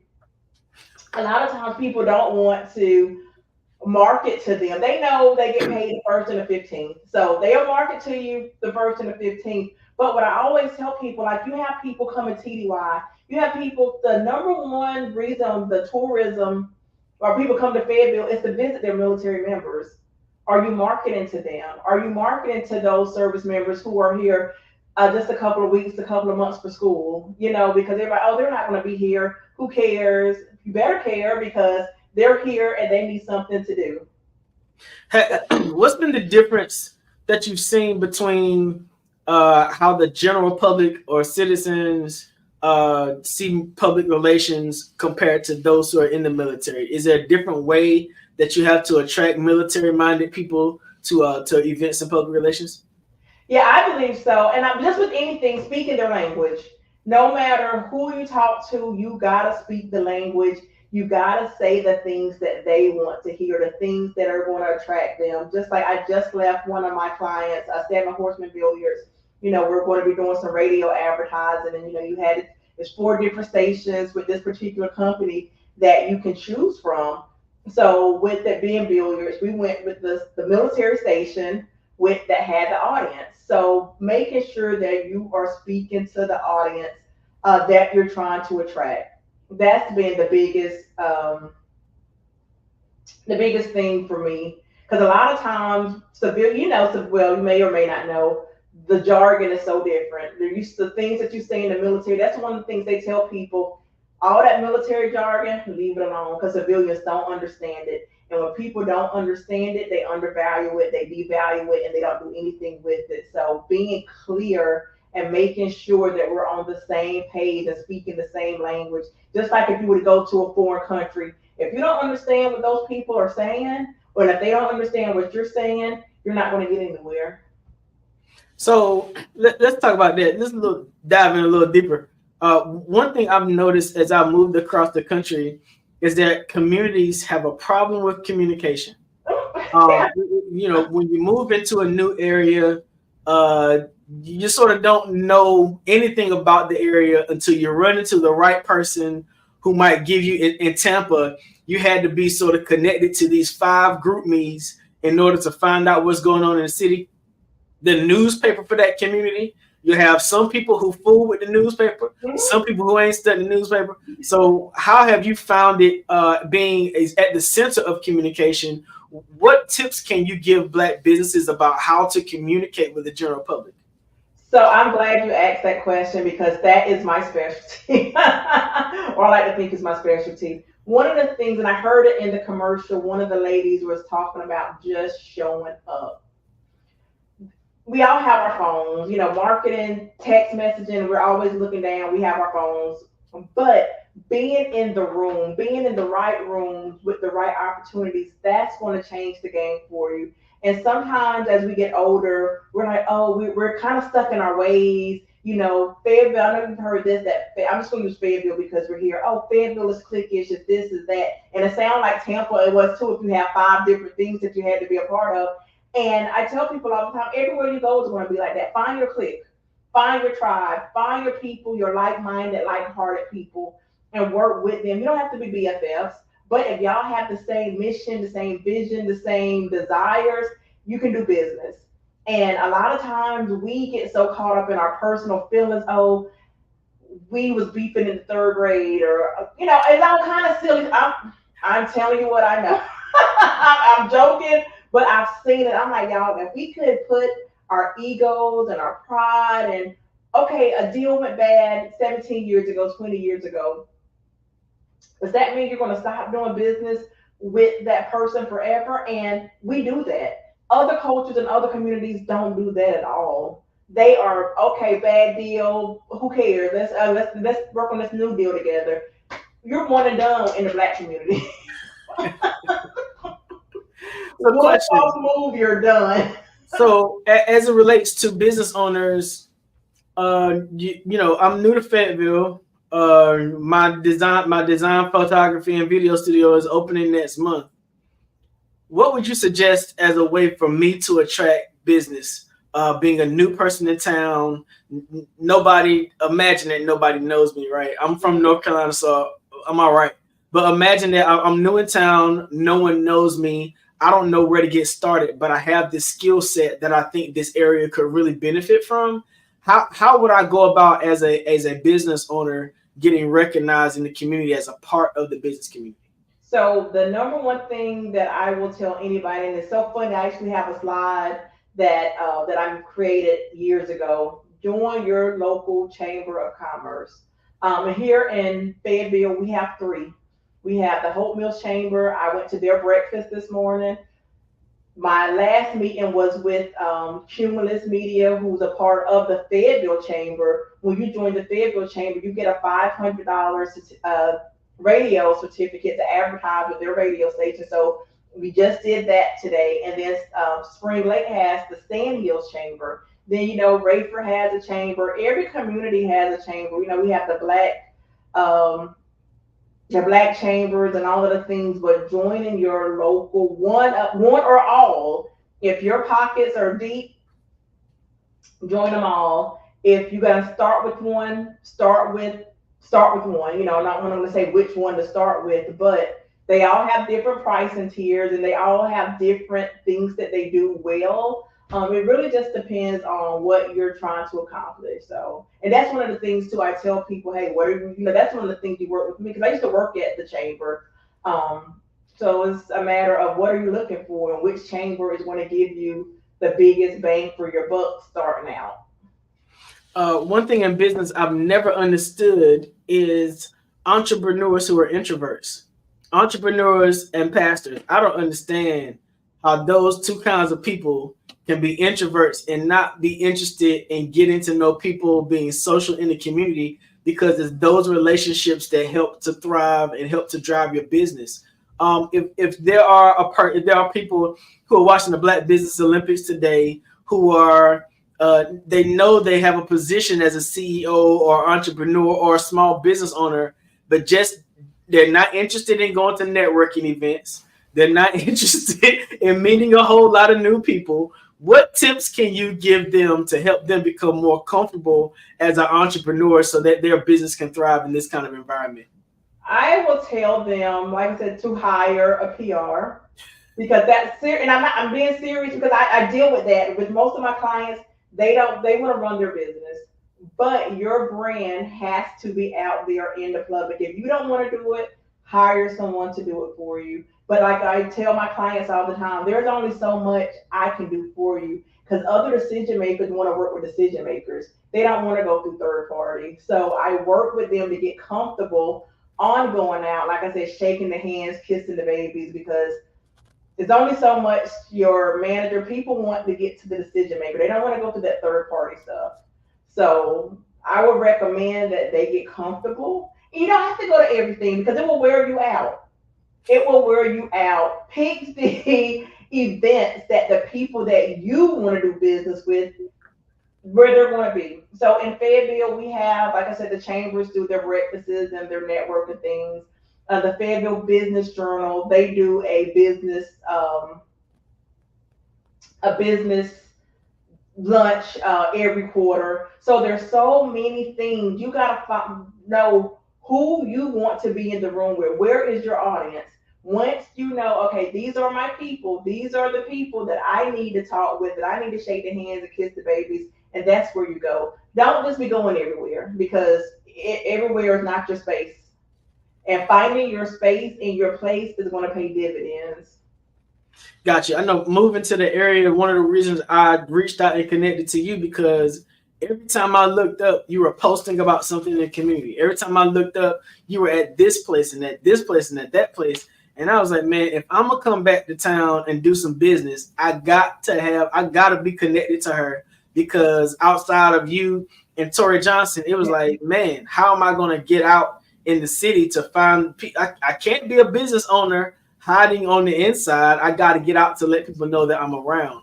Yeah, and shout out to Tori Johnson, because she is the one who connected us. And she is actually one of my clients, one of my good friends. And I tell her the same thing, because she's an introvert. You know, she's a radio personality. And, you know, we have this, every time we talk, we have this conversation about, hey, you know, you got to do more. She's like, well, at the radio station, it's just me and the computer, me and the audience. I don't got to be out here doing all the things. I'm like, well, you can stay in the corner or in the radio room, but the money is in the public with the people. I've seen also that you've been supporting, I think, a particular fashion or personality that's a hairstylist. Oh yes, Marcus Eyes. Yeah, so Marcus Eyes, actually his birthday was yesterday, and that is the person, to be honest, who helped open doors for me. Like I said, when I got back here, I'm from Fayetteville. I know this, I know that. I got my DD214. I'm thinking I'm going to be, you know, hot stuff. No. It wasn't until I started going to Marcus and Terrell, who does my makeup at the Marcus Eyes Salon. So Marcus Eyes, he's a native of Fayetteville, Hope Mills, rather. And he's built that reputation to be the go-to that all of the celebrities go to, and all the high-powered women who can pay his fee to do their hair. So, you know, connecting with him and he's like my work, doing the PR thing. You know, I dabble in digital creations, and, you know, linking up with them really changed the game, really helped me get noticed. Now is been about 4 years because I linked up with him during the pandemic. But what was really funny, in 2016, when I was about to transition and get out the military, I came home on leave and I saw him in the club. And I'm like, oh my God, I fanned out because I knew him. He did my cousin's hair. Growing up, he did everybody's hair. But it was like, oh my God, I can't afford him. He's this, that, and the third. But you don't know what you can afford until you ask people. And that's the one thing, even with me, people be like, oh, she's with Marcus Song, so I can't afford her. Well, do you even know how much I cost? You know, did you even have the conversation? And so many times we discredit ourselves, we count ourselves out before we even have conversations with people. But to get back to Marcus, I said, Marcus, hey, I want to do these makeovers. So like I said, with the nonprofit, you know, one of the things that we do is the makeovers and the grooming and all of the things. So I know he thought I was crazy the way I was just talking and was like, we're going to do this, we're going to do that. And fast forward to 2024, we're doing the things and, you know, we're making moves and it's great. That's awesome. You talked about affordability. I believe one of the reasons why a lot of entrepreneurs or small business owners don't reach into getting a marketing consultant or a PR person or a branding consultant, you know, they rather go to Canva and do the best that they can. I experience it all the time. What kind of budget should a small business owner look forward to when approaching a public relations person? So I would say, and I'm just going to go off my fees, between $1,500 and $3,500 a month. If you want to get fancy and do the marketing, the radio, I'm gonna just up it to $5,000. And most public relations people, their retainer is between $3,500 and $5,000 a month. But one of the things that we have to understand is not how much you're going to spend, is how much it's going to make you. Because I can connect you with somebody right now and get you a $10,000 sponsorship, or connect you with 5 new clients. And I tell people all the time, the $1,500 you're paying me, you'll make that back in a night if we do it right. So, and that's what we got to look at. It's like, yo, how much is this going to make me? Not how much, because it's an investment. One of my favorite words you just use is retainer. All right. Yeah.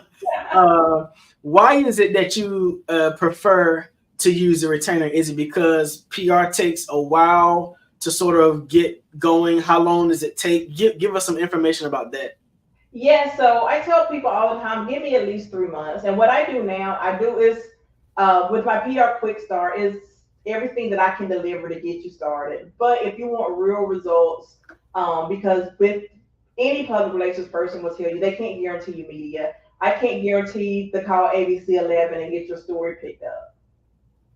That's just not the way it works, right? Because especially here in Fayetteville, with all the stuff going on with Fort Liberty, you only got so much time. There's accidents every day. There's killings every day. There's something going on in the world every day, and your ribbon cut, and it's just not going to make the news. You trying to tell me that if I pay you this money, you can't guarantee me a slot? I cannot guarantee you an ABC 11, CBS 17, Spectrum News. I can't guarantee how they run their business, because they have their meetings just like you have your meetings with your staff, what we're going to do, how you're going to do it. So can anybody come to your business and guarantee anything on your behalf? Well, one thing I talk about people is, you know, consistency. Yeah. It is worth the investment to be consistently in places. You know, I tell people that you don't normally see McDonald's commercials during lunch or dinner time. You see McDonald's commercials at other times throughout the day. So when you're ready for lunch, your brain already tells you to do the thing that you've consistently seen as the first choice. Give me one last power pack tip for someone who's trying to get their brand and their business out there in terms of PR. Yes, go to ShadonnaMcFall.com, hire me. No, seriously, like you said, show up, because I can send out all the press releases, or anybody can send out all the press releases to get you out there, to get you, because once people Google you, because everybody's not on Facebook, social media, Snap, and all that, but when people are looking for things to do in Fayetteville, guess what they do? They Google things to do in Fayetteville, plumbers in Fayetteville, whatever in Fayetteville, or whatever in your city that you're in, you need to be on top of Google. And that's just facts. So don't be afraid to invest the money. Do your homework. People who come to me now, you best believe they have Googled me and they know who I am. They have seen me, and it's just like, okay, y'all know, y'all seen what I did with Marcus, and as we seen, because my thing is I really don't go after, and I don't market myself like nearly as much as I should, because when I do get a client, 'cause public relations is so personal. You're in a relationship. You are in a relationship with this person, with this business, knowing what they like, knowing what they don't like, so you can connect them with other things that they like, because they don't want everything. They're not, when people do PR, is way different from marketing. Because they are trying to everything. They just want anything to stick. And public relations, you're in these people's spaces. You're in their energy. So they don't want everything and everybody. So that would be my main thing, is invest in the right public relations person who knows the community, that can pick up the phone, send the email, and get things done like that. Because, like I said earlier, I've been on a Cumberland County boot camp. Everybody knows me now. And it took 8 years to get there. 8 hard, long years of shaking hands and kissing babies and showing up to tell people, hey, this is what I can do. This is how I do it. And now we're rocking and rolling. So I'm happier than I've ever been. Well, I'm glad that we were able to connect here in the Fayetteville, North Carolina area, but this is a global network. So why don't you let everybody else across the world know how they can get in contact with you for your public relations services? Yes, absolutely. Like I said, ShadonnaMcFall.com. You can Google the more you know. Google, and I recommend people, like I say, Google Shadonna McFall and go under images, go under news, and you can see where the news has picked me up. And, I went to the Super Bowl this past year and covered Super Bowl Media Week, the Super Bowl Gospel celebration, and all of the things. So it's just like, and doing that got the attention of everybody here, the commissioners, the people at the college, everybody that I knew, but whoa, what are you doing? Let's talk about it. How was it? So Fayetteville is one of those places, and I'm pretty sure every city is. You got to leave the city, do something grand, then come back, and they notice you. Well, one thing I've noticed was that you consistently share your story. You consistently show people the journey, and I'm proud of you for doing that. Thank you for joining us here on the Black Business Network. And Genius is coming, and I'll see you on the other side. Thank you so much for having me. Wow, what an amazing story from Mo, Shadonna McFall, here in Fayetteville, North Carolina, a public relations specialist. This is the Black Business Network. The Black Business Expo's mission is to raise funds for high school seniors going to college or K-12 entrepreneurs. The Expo is a fundraiser for students. You can go to www.blackbusinessexpousa.com to donate to the scholarship fund, or use the Cash App that's down below, $BBXUSA. Our goal is to give laptops and up to $5,000 to 10 students. Students can register online at www.blackbusinessexpousa.com. Again, www.blackbusinessexpousa.com. Every dollar counts. So we want to remind you to donate to the scholarship fund. We want to thank our Black Business Expo USA sponsors for April 2024. NC100, Moody Capital Partners, Suede Soul, Lotus Richey Coaching and Training, Carolina, Virginia Minority Supplier Development Council, Step Management, The Hello LLC, Barbara H. Smith LLC, Margie McLean Foundation Incorporated, Genius is Common, Earth Essentials, Melanie Shani Global, 5-Star BDM Media, Executive Women's Success Institute, The Quality Coaching Company, Superwoman Business Services, Creative Force Studios, Lee Entertainment, Artistic App Design, and last but not least, Black Business Expo USA. My name is RJ Stevenson. I'm your afternoon moderator and the CEO of Creative Concepts Production and Design. Genius is coming, and I'll see you on the other side.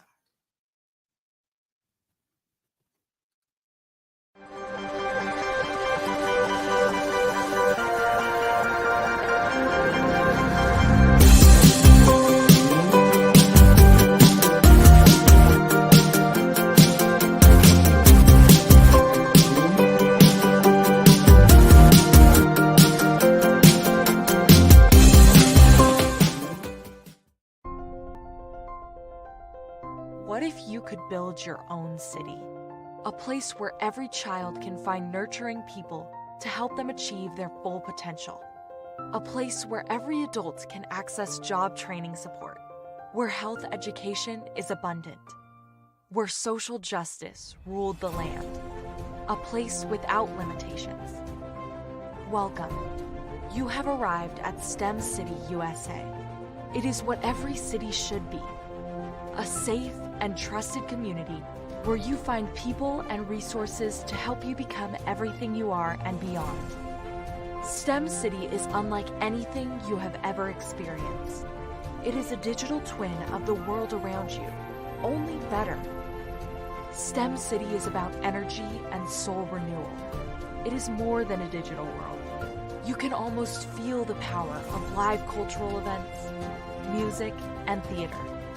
STEM City promises a better future for children with caring mentors and hands-on activities with dedicated tutors to support our youth. STEM City is your passport to a healthy lifestyle with weekly events addressing our community's many issues.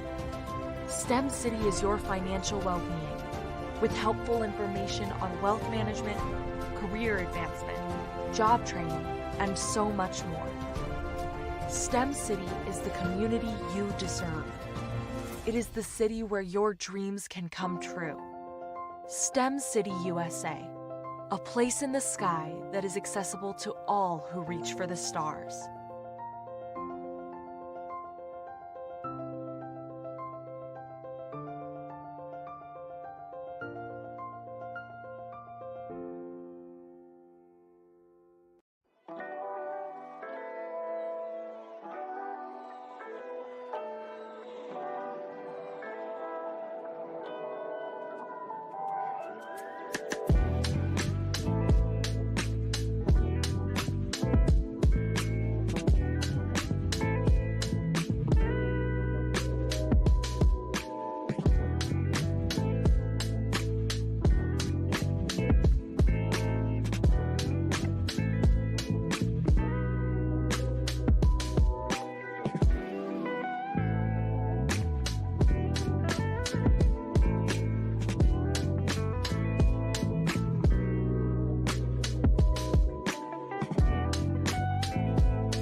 Story, they're like, okay, somebody said they had a vision from God and they need money to build something.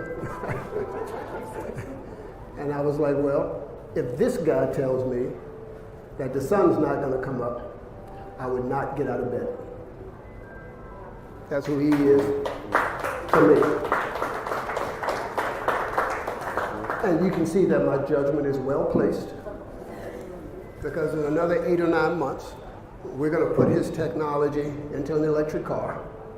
You know, people always say, well, why'd you build the car and the engine is not finished yet? I'm like, well, when the engine's finished, what are we going to put it in? You know? So we had to do the two parts, what we're doing.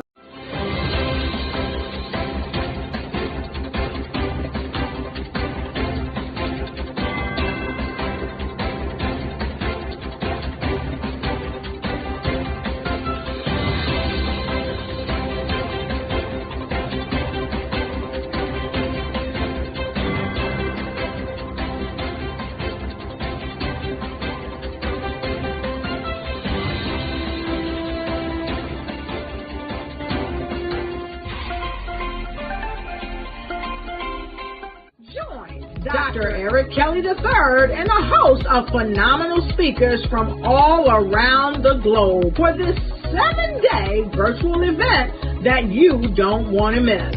The mission of the Black Business Expo is to raise scholarship money from kids all the way from high school all the way from college. The Black Business Olympics is one of the largest Black business showcases in the world. It is an opportunity for businesses and companies to showcase their businesses globally. We are going to be giving away laptops up to $5,000 away to students.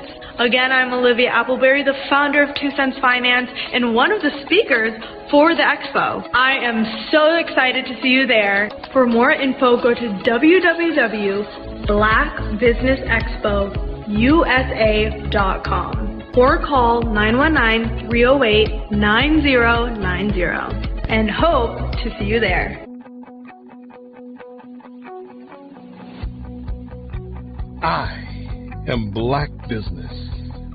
From the moment I wake until the time I sleep. Yes, I am Black Business. I am Black Business. Tell me, are you Black Business? I am Black Business. Do you support Black businesses? Listen, I support Black business because I am Black Business. Black Business Expo. One of the largest business showcases in the history of Black business in the world. The world! Sign up today at www.blackbusinessexpousa.com or call 919-308-9090. I am Black Business. I am Black Business. From the moment I wake until the time I sleep, I am Black Business. I am Black Business. Are you Black Business? I am Black Business. Do you support Black businesses? I support Black business because I am Black Business. Black Business Expo, one of the largest business showcases in the history of Black America in North Carolina. Join Dr. Eric Kelly III and a host of phenomenal speakers from all around the globe for this 7-day virtual event that you don't want to miss. The mission of the Black Business Expo is to raise scholarship money from kids all the way from high school all the way from college. The Black Business Olympics is one of the largest Black business showcases in the world. It is an opportunity for businesses and companies to showcase their businesses globally. We are going to be giving away laptops up to $5,000 away to students. Again, I'm Olivia Appleberry, the founder of 2 Cents Finance and one of the speakers for the expo. I am so excited to see you there. For more info, go to www.blackbusinessexpousa.com or call 919-308-9090 and hope to see you there. I am Black Business. From the moment I wake until the time I sleep. Yes, I am Black Business. I am Black Business. Tell me, are you Black Business? Black Business Expo. One of the largest business showcases in the history of Black business in the world.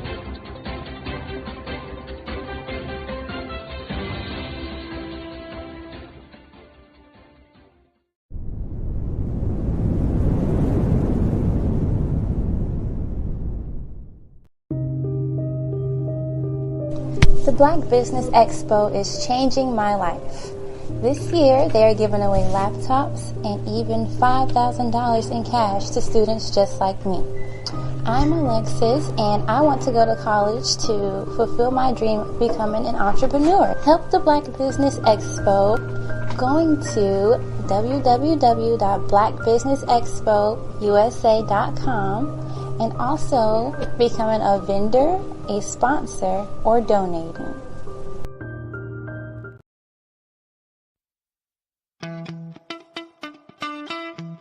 How many times have you been asked to help someone you didn't even know, a student, a business entrepreneur, or did you ever even ask, where did they end up? That business, that friend, that entrepreneur. Well, just maybe they ended up in a gang, bankrupt, homeless, or worse, dead. Maybe they turned to crime, drugs, and alcohol. Did you ever wonder? Did you destroy their dream, or was your life always so easy? At the Black Business Olympics, we started a movement to help students complete. Give them hope and foster success. Help them to leave their dreams of providing laptops, computers, and up to $5,000 in scholarship funds. Today, we ask you to help a student, a business owner, or an entrepreneur to realize their dream by sponsoring them, supporting them, and buying from them. Consider this. With $1.6 trillion in our Black community, we only ask for a small donation for our students, our businesses, and our entrepreneurs. And you can change a life today. So I ask you, what are you going to do? Sit on the sideline and watch our students in high school be losers, miss out on their dream from lack of resources? Or are you going to donate to the movement and change their future and yours as well? Give us a call today at 919-308-9090. Change their life by investing with action to the Black Business Olympic Fund. The Black Business Olympics, one of the largest business showcases of Black business in the history of the world.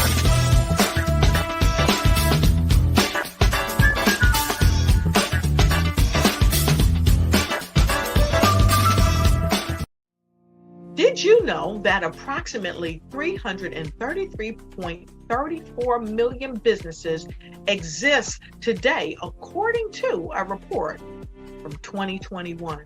And you may be one of those businesses, or maybe you're not in the business market yet, but you're aspiring to be a business owner. Well, guess what? You're in the right place at the right time. Because let's face it, everything is about timing and opportunity.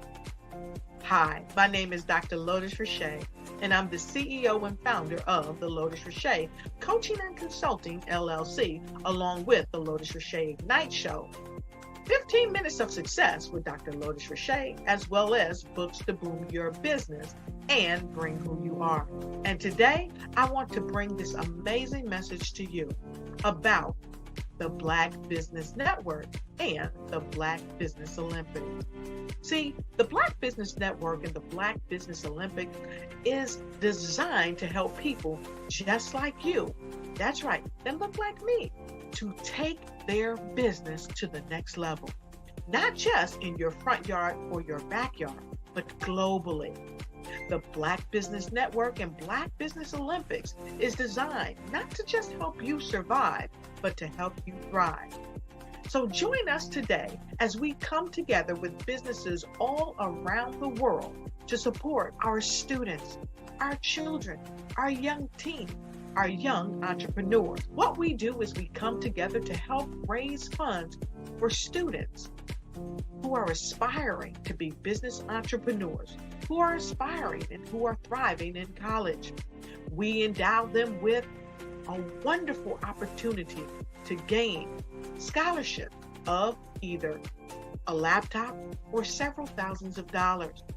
And we invite you to help be a contributor to this amazing opportunity to help someone that looks just like you. So join us today at our website and let us connect with you and help you ignite and take flight in every area of your life on the Black Business Network and the Black Business Olympics. I'll see you on the other side.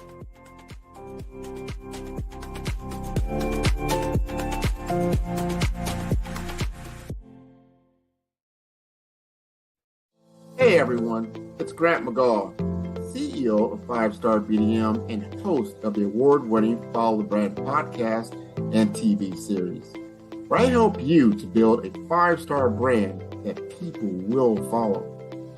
My genius is personal brand development through intelligent communication and helping you achieve your business and career goals.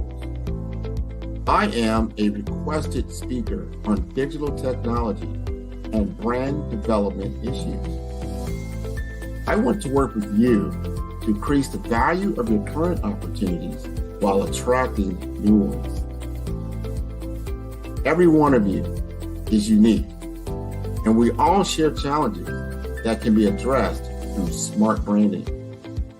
As a super connector, I work with you as an executive coach to guide you along the complicated business and career development road, providing the enhancement tools and information you need to succeed.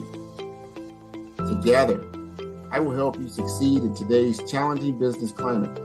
I will evaluate and measure your progress. Best of all, I am right alongside you every step of the way. Build the brand called you. Genius is coming.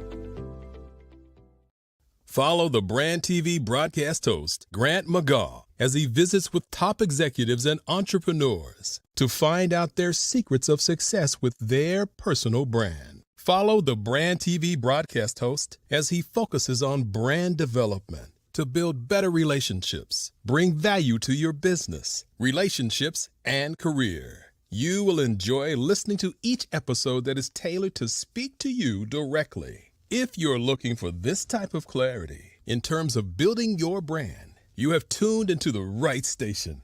Each episode will help you to shape a conversation in the 5-Star BDM network of 20,000 professionals and become a springboard for your corporate engagement and business opportunities. Each guest will frame their story in the areas of personal branding, business development, career development, financial empowerment, and technology innovation. Grant McGaugh explains why he is the CEO and owner of his own professional career. Grant is an accomplished business leader and entrepreneur who wants to give back to individuals to grow their personal brand strategy. Tune in as he weaves his story about new possibilities, while to you exceed expectations. If you love storytelling, this show will make for fun.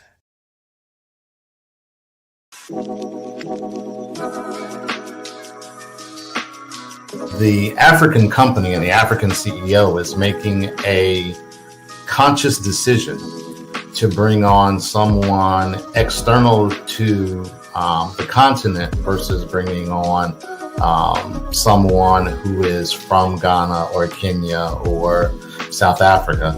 And so the skill sets of the people that we take through our executive leadership training program and ultimately on the placement, obviously have to be extremely high caliber.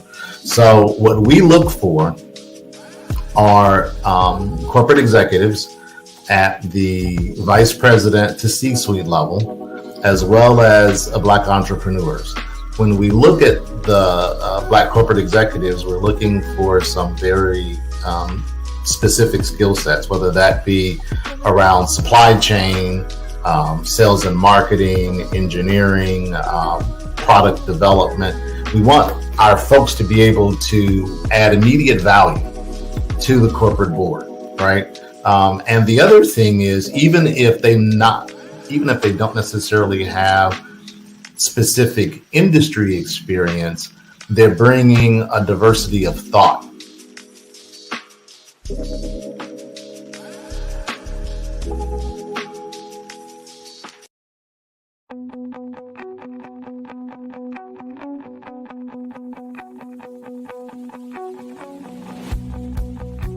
I am Black Business. From the moment I wake until the time I sleep. Yes, I am Black Business. I am Black Business. Tell me, are you Black Business? I am Black Business. Do you support Black businesses? Listen, I support Black business because I am Black business. Black Business Expo, one of the largest business showcases in the history of Black business in the world. The world! Sign up today at www.blackbusinessexpousa.com or call 919-308-9090. I am Black business.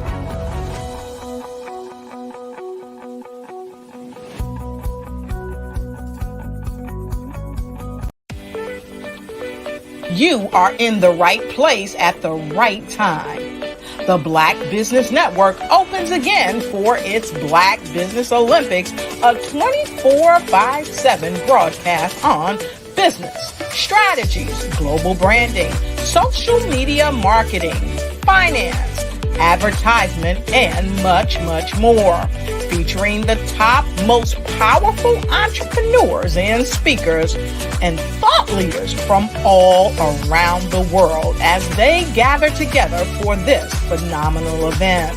Join the Black Business Network streaming live into the metaverse, STEM City USA, Black Multiverse, Pod TV, Roku, Hulu, iHeartRadio, Apple TV, YouTube, TikTok, Instagram, Google Podcasts, Facebook, LinkedIn, IBM TV, Spotify, and Twitch. Tune in today and be a part of this amazing movement. The Black Business Olympics welcomes you.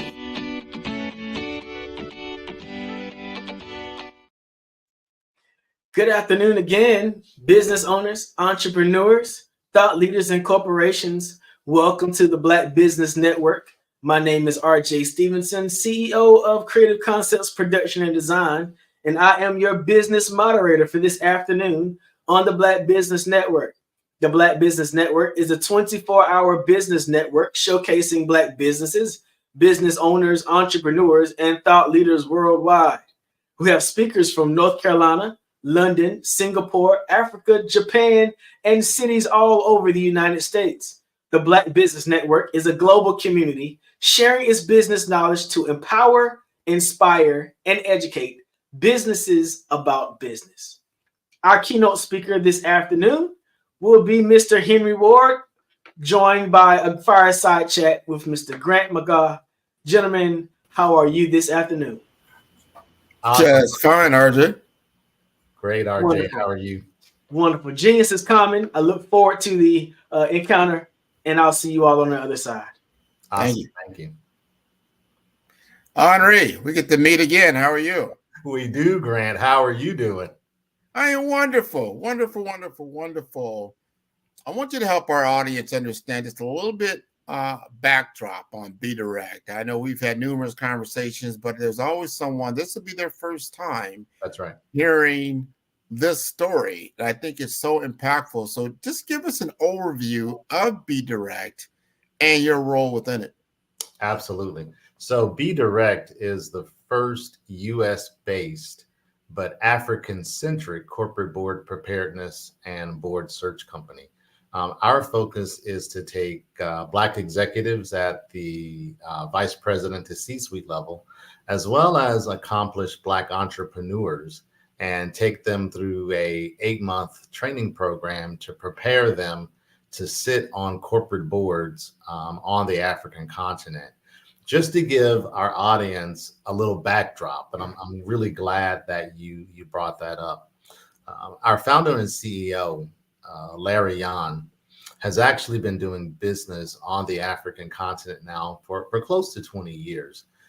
He was the COO for a consulting company, and he is the CEO of several other companies, one being a cybersecurity company that does business on the African continent, and the other a call center company that does business on the African continent. So over a period of time, what he realized was that there was a need on both sides. There was a need for Black executives and then Black entrepreneurs to actually get corporate board experience, that they were not necessarily getting those opportunities here in the United States. But he also saw a need on the African corporation side for them to have a couple of things. One, for them to have access to Black entrepreneurs and Black executives that could bring additional skill sets and add additional immediate value to their corporate boards, and also to bring what I call a diversity of thought. Because the reality is that if you are sitting on a corporate board right now in Ghana or Kenya or South Africa, there's a very high likelihood that all of the other folks on that board are from the same country, and many perhaps even from the same region. And so what he saw was a market for Black executives and Black entrepreneurs to get experience that they weren't getting here in the United States, and also a market for Black corporations to get skill sets that they need, and quite frankly, also access to markets perhaps that they weren't getting before. And so that's kind of the backdrop and market driver behind why Be Direct was created. It was created to fill a very specific need. And that need is so prevalent, especially in the U.S. And I hate to say it, but it's been unfortunate over time that, we make up 13 to 15% of the population. Only less than probably 2 to 3% of those executives in corporate America are of the African, or I would say that the Black American persuasion. Yeah. Which I don't know if a combination of just experience, is it opportunity, is it capability? I mean, where do we sit? So being able to then get an opportunity in the African continent, which is a plethora of different countries there, and that they see the need, or not even just the need, that they see that, hey, here is a whole group of individuals that could help us in what we want to do, and giving them opportunities. So you've had, I believe, a couple of cohorts already go through your program. Give us some feedback. What was the feedback from those classes? I know one is probably ongoing, but let's talk about that first. What was some of the feedback you got from the key executives and some of the opportunities they were able to get involved in? Yeah, great question. So we're actually just concluding our first cohort. Our last session literally was this past Saturday. That was kind of their graduation, and our next cohort begins June 22nd.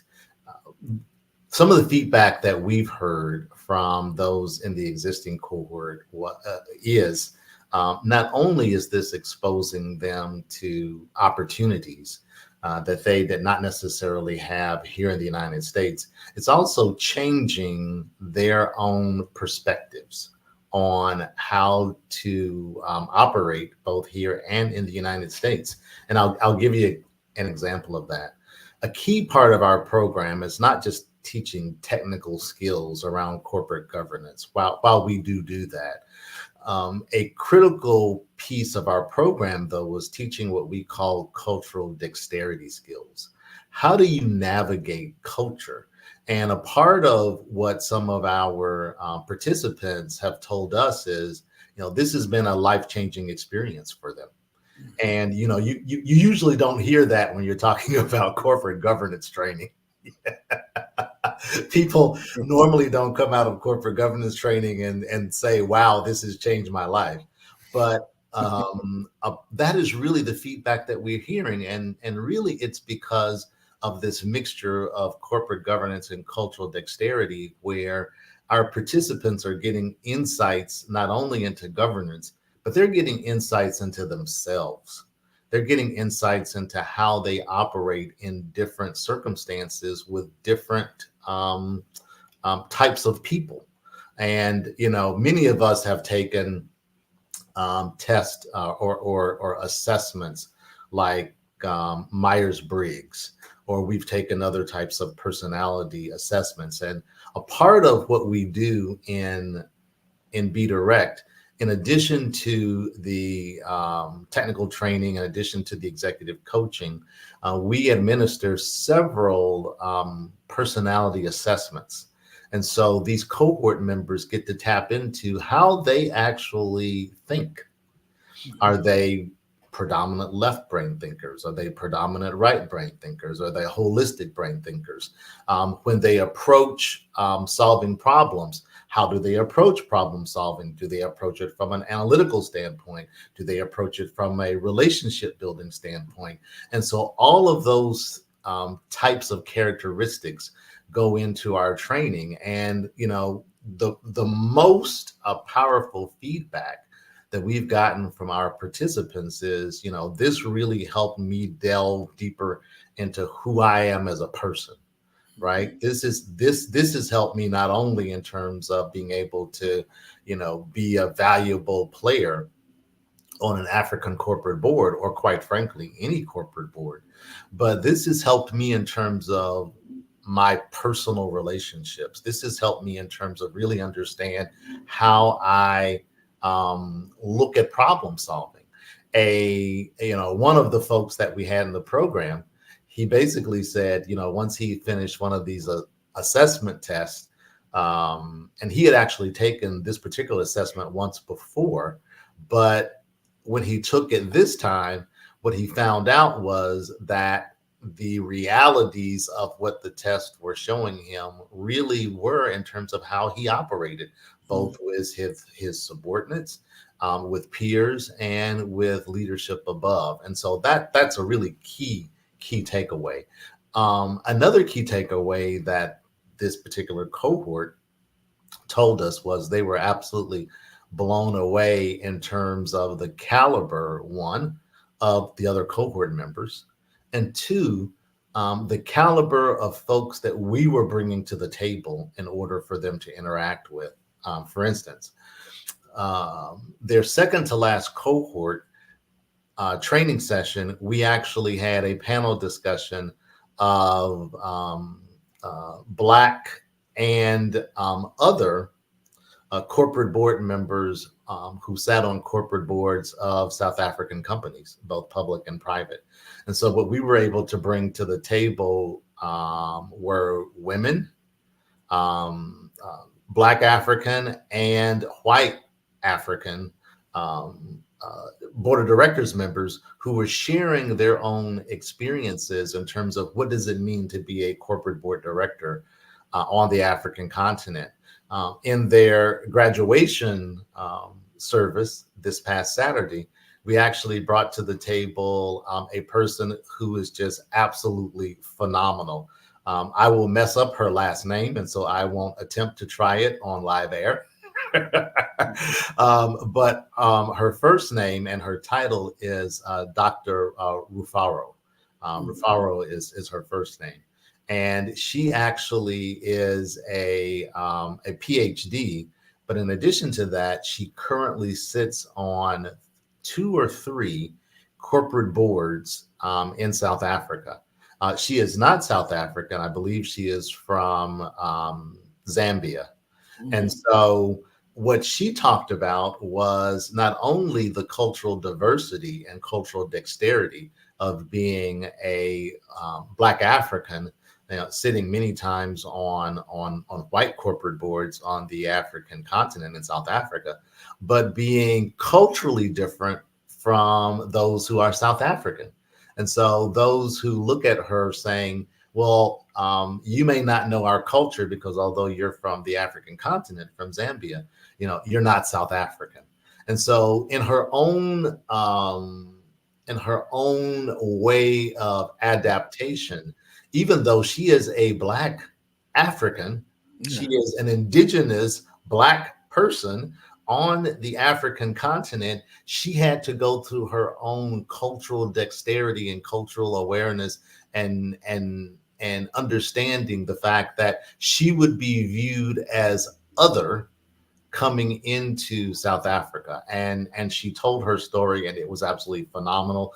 It blew our cohort members away, because it really talked to the fact that even if you are a Black African on the African continent, if you are going from country to country, you will still be viewed as other, and you still have to be able to navigate culture, even if you are indigenous to the continent.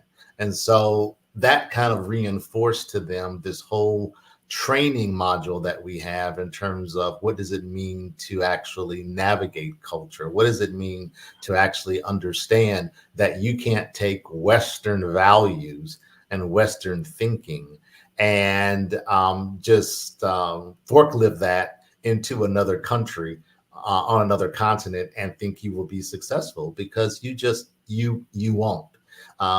We tend to, in the United States, we tend to look at Africa monolithically. We tend to look at it, the continent of Africa, as if it were a country. And the reality is there are 54, 55 different countries that sit on the continent of Africa, each having their own way of doing things, each having their own culture, each having their own way of navigating internationally. And if you come into that environment with a one-size-fits-all approach, you will not be successful. It would be the same as if someone going to Europe and thinking that all Europeans are the same.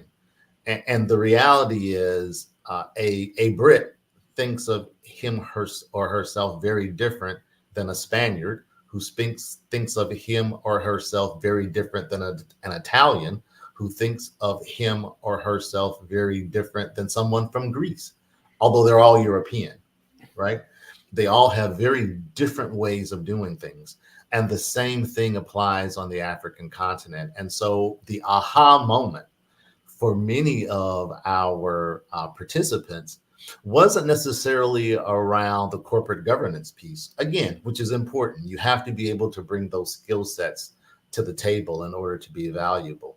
But what they found most important was actually the piece about understanding themselves, and then understanding how do you navigate culture. Because again, if you are a very analytical person, and you come into an organization that is more freewheeling in terms of its culture, from a corporate board perspective, you might get your feelings hurt. I can imagine that, man. We get our feelings hurt all the time just in the U.S. I mean, what you're talking about is so true. Just think about the differences between living in the Southeast, where I am, in like Miami, as opposed to living in the Northwest. Up in the Seattle area, or if you go all the way down to the Southwest in the Arizona, in that area, or what we call the Deep South, and all these other things, they're all different in how they view things. And I'm sure, because what you said is so true, and we need to get away from that. We don't think of, hey, I'm going to Europe. You normally say, yes, I'm going to London, I'm going to France, I'm going to the, maybe you may say something about the Mediterranean or something like that, because there's a lot of different countries. Right. But Africa is a huge, huge, huge place. Absolutely. And there's so many different, not only, we say the indigenous, and when we say indigenous, I'm talking about the tribal. That's right. The tribal, and then understanding those tribal nuances, and you may have no idea about nothing like that. And I say this very candidly, just like in the U.S. Talk to us about the Native American tribal system. You'd be like, right. I just thought they were all Indians. You're like, oh, right. No, you're cool. Exactly. You'd lose right off the bat. Because there's just so many different personalities and tribal customs and culture and all those things. Absolutely. Here's a perfect example of that, of Grant, if I could. And I've talked about this with some of our other sessions. One of my best friends is Nigerian. He's Yoruba. And as many may know, within Nigeria, there are three main clans, if you will, or three main cultural tribes. There is Yoruba, there's Hausa, and there's Igbo. And they are mainly divided in terms of geography, where they sit within inside of the country of Nigeria. So he was born and raised in Nigeria. Left Nigeria in his early 20s to come to the United States to go to college. He's now been here in the United States, well, close to 40 years or so. He views himself as a Nigerian living in America because culturally, in his mind, he's still very much Nigerian. When he goes home to Nigeria to visit his relatives, he's viewed as an American visiting Nigeria. Again, born and raised in Nigeria, family still is in Nigeria. But because of the fact that he has been gone for so long, he is now viewed as other by his own relatives. Yeah. He's not viewed as Nigerian anymore. He's viewed as American. And that's one of the things that we also spend a lot of time in terms of our onboarding process and a lot of time in terms of our training process,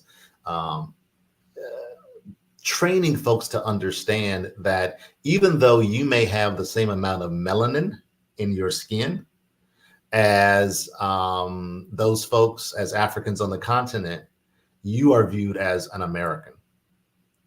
And while there is a desire to get to know you and a desire to do business with you, understand that you still have that cultural barrier that you have to deal with. Just as my friend who born and raised in Nigeria is now considered an American, right? Because and what's interesting is I've heard that story many times from many people, from those who were born and raised in Haiti or born and raised in Jamaica or born and raised in Ghana, who have spent time in the West, have spent time here in America. And when they go home, they're not viewed as, Haitian or Ghanaian or Jamaican anymore. They are viewed as American. And it's being able to understand, how do you first come to that realization, right? Because it can be very jarring for someone who was born and raised somewhere to go back home. You know, that old saying, you can never go home again. But it could be very jarring for someone. And just think about what levels of magnitude that is for someone who is born here in the United States, who is Western trained and Western thinking, and now you go to a different country. Here's another example that Dr. Rufuro actually brought up during her session last week. In the West, we view time from a Western perspective. We view time in terms of, if a meeting is supposed to start at 9 a.m., 9:05, you're late. 9:15, don't bother to come. Right? That is very different for many other cultures. It is different for cultures on the African continent. It is different actually for some Asian Indian cultures as well. Perfect example. If a meeting is supposed to start at 9 a.m., let's say in Ghana or South Africa, if a person gets there by 9:15 or 9:20, and this may be your host, by the way, this may be the person who you are meeting with that you perhaps are trying to get business from. If that meeting starts at 9:15 or 9:20, you're doing pretty good. And by the way, once they get there at 9:15 or 9:20, the first 15 to 20 minutes may be spent just talking about family. How are you doing? How's your family? How's it going? And so from a Western perspective, we sometimes will get frustrated with that, right? We have the concept of time is money, right? Mhm. And, I came here to talk about business. And the reality is, for that particular culture or those cultures, there's much more, at least initially, there's much more an emphasis on building relationship, right? I'm really not interested in doing business with you until I have kind of meshed with you as a person. And a part of us building this relationship is us spending time not talking about business. Hmm. It's spending time really for me to get to know you as a human being, to decide if I want to do business with you as a human being before I start talking about actual business. And that's very different. That approach is very different than approach that we take in the West. In the West, it's let's talk about business, let's get it done quickly, ba-bump, ba-bump, ba-bump, ba-bump. And that's not the reality of the way business works in many countries on the African continent. And one other thing, there is also a difference between doing business in Southern and Western and Mid Africa versus Northern Africa. The term that's predominantly used, and I don't necessarily like this term, but I will throw it out there as a term that's used so people will know what it means. Northern Africa versus Sub-Saharan Africa. And when people use the term Sub-Saharan Africa, many times they are using it in a pejorative sense, which is why I don't like using that term. When people say Sub-Saharan Africa, usually what they're referring to is quote unquote Black Africa, as opposed to Northern Africa. You'll see countries such as Egypt or Tanzania or some other countries. And the reality is that while there is a large Arab population in many North African countries, there's also a very large indigenous African population in those countries as well. And so that's why I don't like using that term. But there are cultural differences even between Northern Africa and South and Central and West and East Africa. And so being able to just navigate culture is extremely important. It is actually as important or more important than actually understanding the technical aspects of cultural governance. I'll give one more example. During the panel discussion in which we had current corporate board members of African companies to talk to our cohort, one of the corporate board members, who happened to be a Black male who sits on at least, I think, 2 corporate boards on the African continent, specifically in South Africa, he made a comment in terms of many times Americans will come into South Africa or they will come into other African countries expecting to export their way of doing business.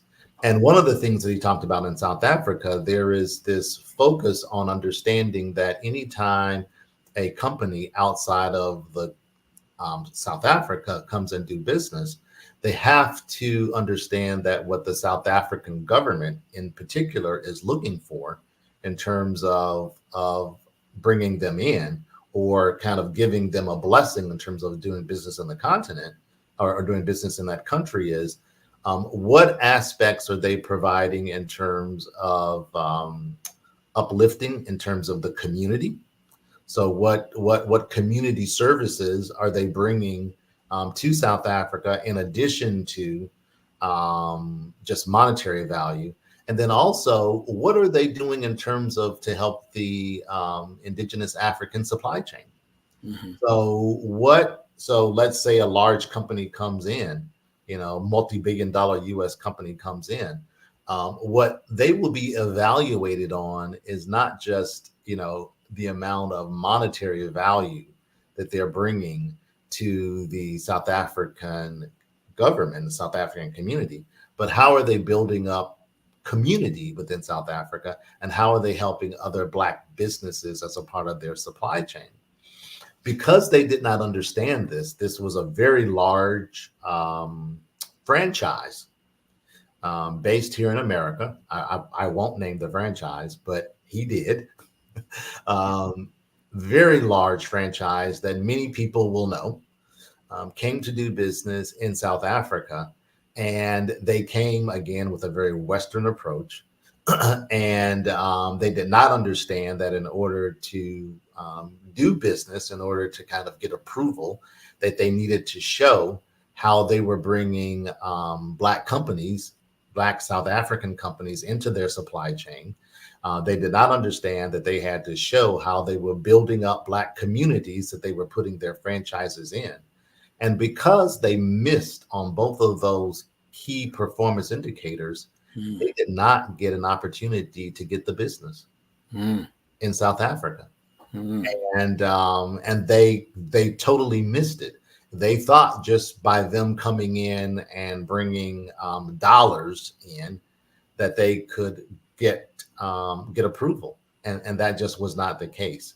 So again, that's why we spend so much time emphasizing culture. We spend so much time in emphasizing navigating culture, because it really is the difference between success and failure. 100%. And I hope we take something out of what you just said when we think about our own communities here in America, when a lot of companies will set up shop in the communities. I mean, do they actually ask that question? How are we benefiting the community? How are we giving back to the community? How is that demonstrated, not just lip service? Show me the case in point. And I know a lot of times, in the government world, you get RFPs and whatnot. They ask you these questions, but then the reality is, when you go back and look at, all right, what really happened? How was this done? Are we seeing tangible evidence of the company or companies giving back? So that's interesting. I wanted to ask you this from an objective standpoint. Sure. From the African, let's say, corporation that's operating, and they're going to bring in an American operative, and they're looking, what is their objectives? Because they don't want to sit there and have to teach you about their culture. Absolutely. Get something out of it. What's exactly their objective? Absolutely. Awesome question, Grant. They're looking at this from a couple of different reasons, and I'm really glad that you asked that, because the reality is, anyone that we bring in from our side has to be able to add value immediately to that corporate board, because the reality is that the CEO and that existing board is making a conscious decision to bring an outsider in, right? And so whoever that outsider is has to be able to show that they are adding immediate value to that board. And here's a way that they can position themselves to do that.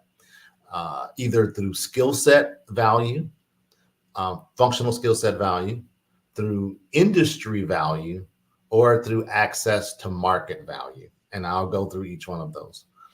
From a skill set value, and all boards are different. And I want folks to understand this. Corporate boards, when I say corporate boards are different, what I mean is that when a corporate board is looking, even in America, when a corporate board is looking to bring someone on as a new member, they're really looking to figure out, how do I fill a hole that I don't have filled right now? Whether that hole be around skill sets or industry. So for instance, in the United States, you may have a corporate board where now these days, cybersecurity is such a huge issue. So any American corporate board now may want to make sure that they have someone on their board that has really strong cybersecurity skill sets. From a industry perspective, that person also would probably want to have industry experience in the industry that this corporate board operates in. The same thing holds true for corporate boards on the African continent.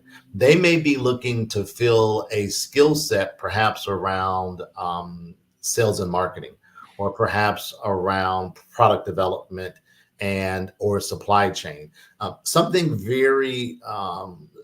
I want to make sure there's difference between being what we call an operator and being a corporate board person, meaning that you don't come onto the corporate board to have day-to-day operations experience, meaning that even if I'm bringing you in as someone with strong sales and marketing experience, I don't expect you to work directly with my sales and marketing team to go out and do deals, right? There's a saying, eyes in, hands out, right? So the corporate board is there to be in an advisory role and in a policy-making role, not in a day-to-day operations role. But the skill sets that board is looking for could be unique board to board. Many are looking for people who might have access to the U.S. market, right? So, and you may not think in your current position that you can fill that, but the reality is that you may know someone who may know someone who may know someone who can help this company get access to different markets. And so in terms of what the value that these corporations are looking for, they're looking for people that have specific functional skill sets that can help them grow. They're looking for people that have specific industry skill sets that can help them grow. And they're looking for people that have market access that can help them grow. Notice there is something common about all of those three examples that I gave, and that is that can help them grow.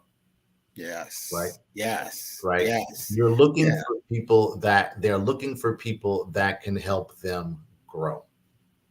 100% on that. And once you understand the objectives, it makes it easier. Then it's just a communication style. What you can do, make sure you're like, when in Rome, do as the Romans, Right. kind of thing. Right. At the same time, you could probably educate them a little bit more on American lifestyle. Sure. And Sure. And glad you asked that too. So it becomes a two-way street, right? And that's kind of phase 2 of our Be Direct kind of multi-generational product plan, if you will. So phase 1 is training U.S. executives and entrepreneurs on how do you position yourself to be a corporate board director on the African continent. Phase 2 is actually working with African CEOs and corporate boards in terms of how do you now navigate culture with Americans, right? So it has to be both ways because there are many times a board, a board operates many times like a family. And people a lot of times don't understand that. I was actually talking to a gentleman who worked for one of the major consulting firms here in the United States. And he had, it's a global consulting firm, but he had US responsibility. And he had responsibility for actually tapping into Black corporate executives, usually at the C-suite level, to place them on corporate boards in the United States. And as he was getting feedback from corporations in terms of what they were looking for, they basically told him, they said, most of our board appointments come through referral, right? And we look for people that we know, we trust, and we like. Yes, of course. Right? Yes. And if you don't fit those criteria, if I don't know you, if I don't trust you, and if I don't like you, then you probably are not getting an appointment on any board here. And the reality is that's just not in the United States. That works across the continent as well, which is why building that cultural dexterity and building those relationships are so important. And what we do at Be Direct is we try to facilitate those discussions by preparing the U.S. Executives for this cultural dexterity piece, but also we are pre-vetting companies on the African continent. For instance, we would not want to place a Black female on a corporate board on the African continent in a country that did not necessarily value Black females. Right. Right. I see RJ is back with us. I didn't know when to jump in, and now I'm back here playing hopscotch. I'm like, I'm pulling in all the information. I don't want to interrupt because I'm learning so much. Having had some global traveling myself, very, very great content. I'm going to actually go back and watch it again. Thank you all so much for your wealth of knowledge. Amazing conversation. Genius is common. Actually, Mr. Henry, can you let us know, our viewers, how they can get in contact with you in the future? Absolutely, RJ. Please go to our website at www.globalboarddirector.com. And Global Board Director is all one word. www.globalboarddirector.com, and take a look at our video. Once you take a look at our video, there is a section on the website that talks about U.S. executive applications. Click on that and feel free to give us your information. You can also send us an email at info at globalboarddirector.com, and we will most definitely respond to you. Wonderful. Thank you so much for the conversation and your insight. Genius is common, and I'll see both of you on the other side. Thank you so much. Thank you, Grant. Thank you. Wow, what amazing information we've received about board positions and even global board positions. I know that you've enjoyed that conversation, that fireside chat between the two of them. The Black Business Expo's mission is to raise funds for high school seniors going to college or K-12 entrepreneurs. The Expo is a fundraiser for students. You can go to www.blackbusinessexpo.com to donate to the scholarship fund or use the Cash App on the screen below, $BBX USA. Our goal is to give laptops and up to $5,000 to 10 students. Students can also register online at www.blackbusinessexpousa.com. Again, that's www.blackbusinessexpousa.com. Every dollar counts, so we want to remind you to donate to the scholarship fund. We want to thank our Black Business Expo USA sponsors for April 2024. NC100, Moody Capital Partners, Suede Soul, Lotus Rocher Lotus Rocher Coaching and Training, Carolina, Virginia Minority Supplier Development Council, Step Management, The Hello LLC, Barbara H. Smith LLC, Margie McLean Foundation Incorporated, Genius is Common, Earth Essentials, Melanie Shani Global, 5-Star BDM Media, Executive Women's Success Institute, The Quality Coaching Company, Superwoman Business Services, Creative Force Studios, Lee Entertainment, Artistic App Design, and of course, Black Business Expo USA. My name is RJ Stevenson, your afternoon moderator. Genius is common, and I'll see you on the other side.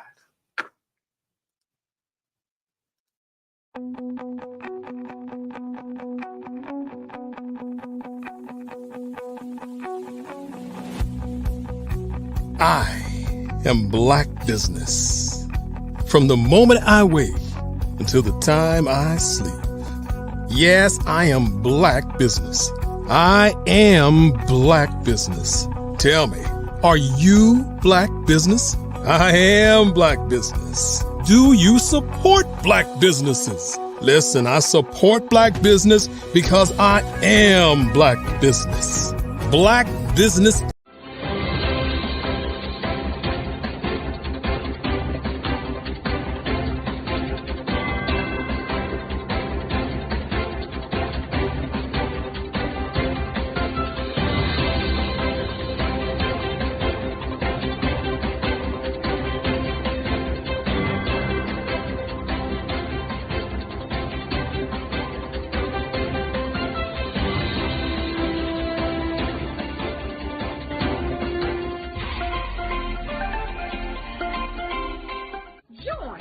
Dr. Eric Kelly III and a host of phenomenal speakers from all around the globe for this 7-day virtual event that you don't want to miss.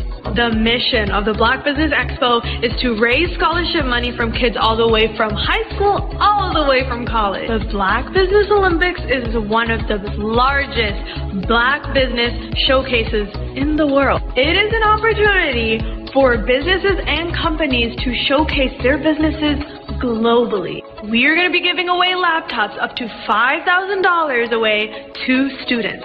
Again, I'm Olivia Appleberry, the founder of 2 Cents Finance and one of the speakers for the expo. I am so excited to see you there. For more info, go to www.blackbusinessexpousa.com or call 919-308-9090 and hope to see you there. I am Black Business. From the moment I wake until the time I sleep. Yes, I am Black Business. I am Black Business. Tell me, are you Black Business? I am Black Business. Do you support Black businesses? Listen, I support Black business because I am Black Business. Black Business Expo, one of the largest business showcases in the history of Black business in the world. The world! Sign up today at www.blackbusinessexpousa.com or call 919-308-9090. I am Black Business. I am Black Business. From the moment I wake until the time I sleep, I am Black Business. I am Black Business. Are you Black Business? I am Black Business. Do you support Black businesses? I support Black business because I am Black Business. Black Business Expo, one of the largest business showcases in the history of Black America in North Carolina. Join Dr. Eric Kelly III and a host of phenomenal speakers from all around the globe for this 7-day virtual event that you don't want to miss. The mission of the Black Business Expo is to raise scholarship money from kids all the way from high school, all the way from college. The Black Business Olympics is one of the largest Black business showcases in the world. It is an opportunity for businesses and companies to showcase their businesses globally. We are going to be giving away laptops up to $5,000 away to students.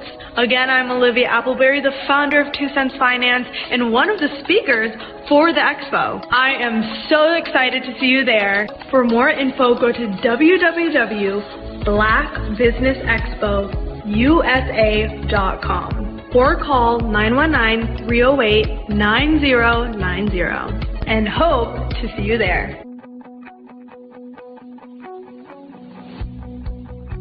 I am Black Business.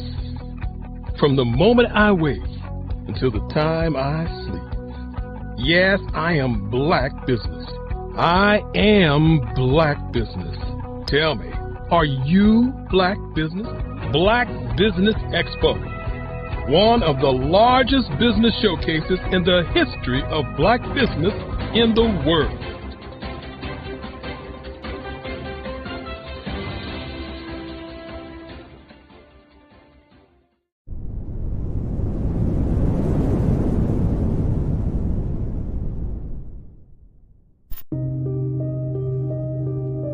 The Black Business Expo is changing my life. This year, they are giving away laptops and even $5,000 in cash to students just like me. I'm Alexis, and I want to go to college to fulfill my dream of becoming an entrepreneur. Help the Black Business Expo going to www.blackbusinessexpousa.com and also becoming a vendor, a sponsor, or donating.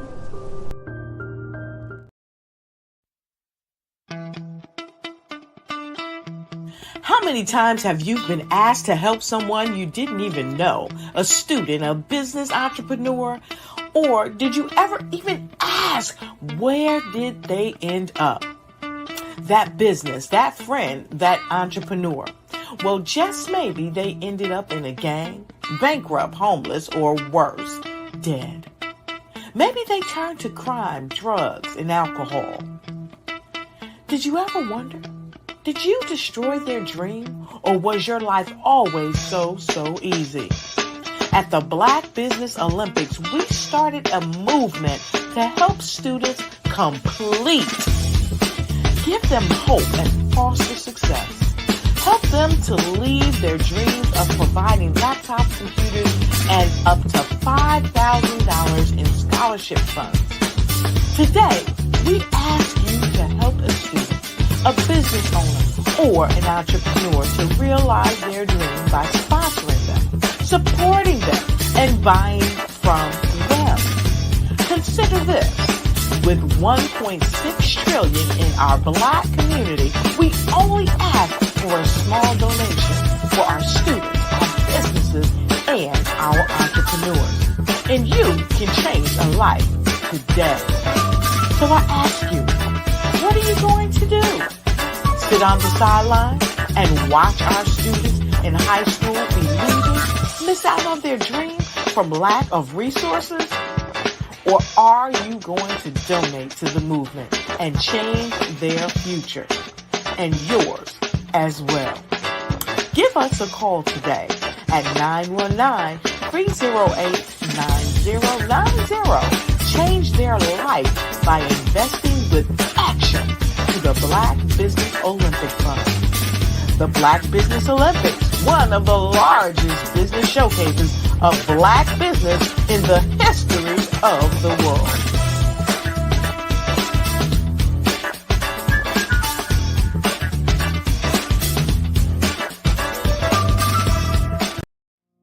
Did you know that approximately 333.34 million businesses exist today, according to a report from 2021? And you may be one of those businesses, or maybe you're not in the business market yet, but you're aspiring to be a business owner. Well, guess what? You're in the right place at the right time. Because let's face it, everything is about timing and opportunity.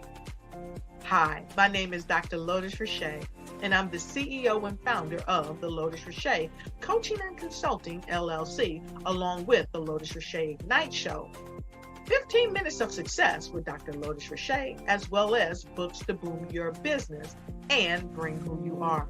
And today, I want to bring this amazing message to you about the Black Business Network and the Black Business Olympics.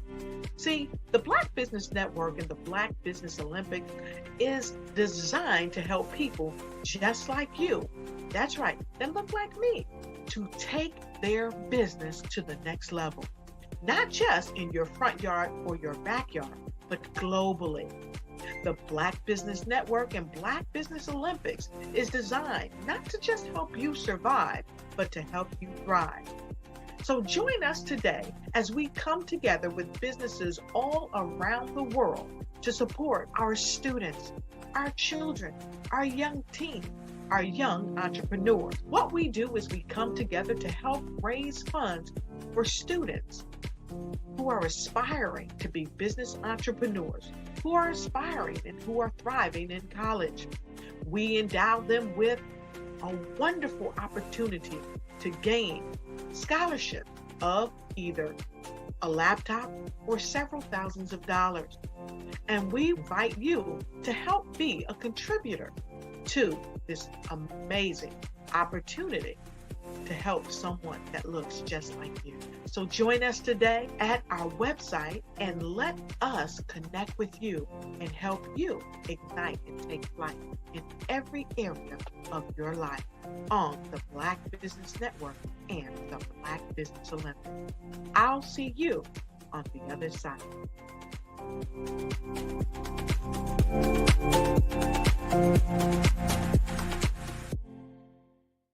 Are you a forward-thinking entrepreneur or business owner? The world is changing faster than ever, and it's time to pivot and adapt to the future. Hello LLC is here to help you do just that. Hello stands for helping enterprises leverage leading-edge optimizations.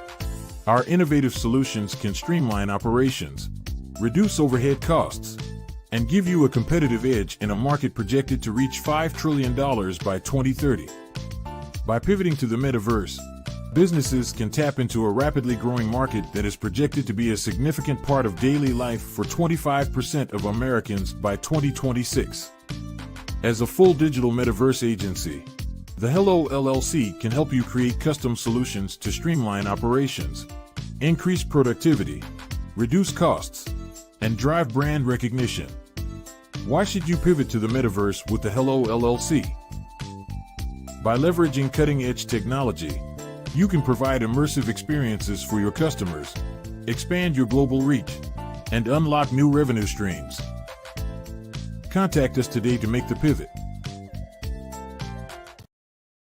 I'd like you to imagine with me, if you will, opening an app where you can collaborate with like-minded individuals from around the world, get inspiration and in-app tools to launch and grow your business, as well as share your knowledge and earn compensation, all in one app. Well, the name of that app is Truso, short for Truly Social. Hi, I'm Matthew Newman, the founder and CEO of Truso. A new concept in social media, Truso is designed from the ground up to be a platform that's both social and empowering for all its users. How exactly do we do that? I'm glad you asked. First, Truso brings the world together via video. Psychologists assert that video provides a significantly more effective connection than audio only. When you enter a community on Truso, you're face to face. Second, on Truso, you don't have to have 1 million followers to monetize. Our business model allows all hosts and moderators to monetize, no matter the size of your following, by 1, producing fee-based content, and 2, inviting others to join the platform as subscribers. Even more, Truso has an in-app resource library with over 100 free resources, forms, and documents to help you build your brand and grow your business. Third, Truso is inclusive. The deaf and hard of hearing communities make up 360 million people worldwide. Unlike audio-only apps, Truso embraces this community, providing a networking platform that allows them to participate via video and closed captioning. We even have a deaf and hard of hearing foundation in the works as well. Fourth, Truso is both social and safe. We refer to Truso as a virtual extension of the beauty shop, barbershop, and brainchild of the community. A place where there's laughter, along with wisdom, growth-oriented conversation, and genuine connections in a safe space. Truso even has proprietary security to ensure we maintain a safe environment for everyone. Where are we at now? Truso is live, y'all. We've launched in beta and we're acquiring users daily. We have an incredible development and marketing team, plus amazing celebrity influencers at the table, helping us spread the word around the globe, beginning within the African diaspora and beyond by creating a safe space for growth, connection, and collaboration. We're truly excited about Truso. We've created something special for which there is a global market. And we invite you to embark on this journey with us as a shareholder. The future for Truso is truly bright. Join us and let's go there together.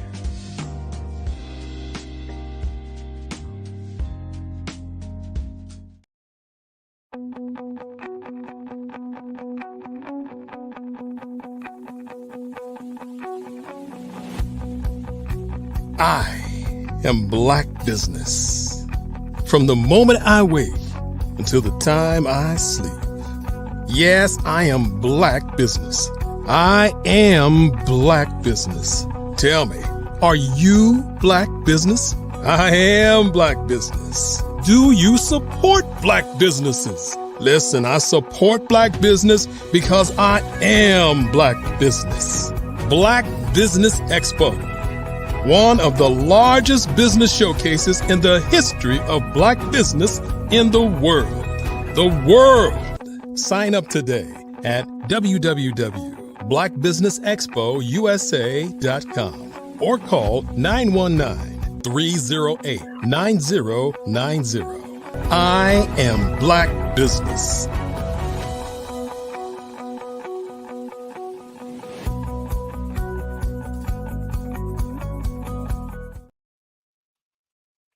Good afternoon, business owners, entrepreneurs, thought leaders, and corporations.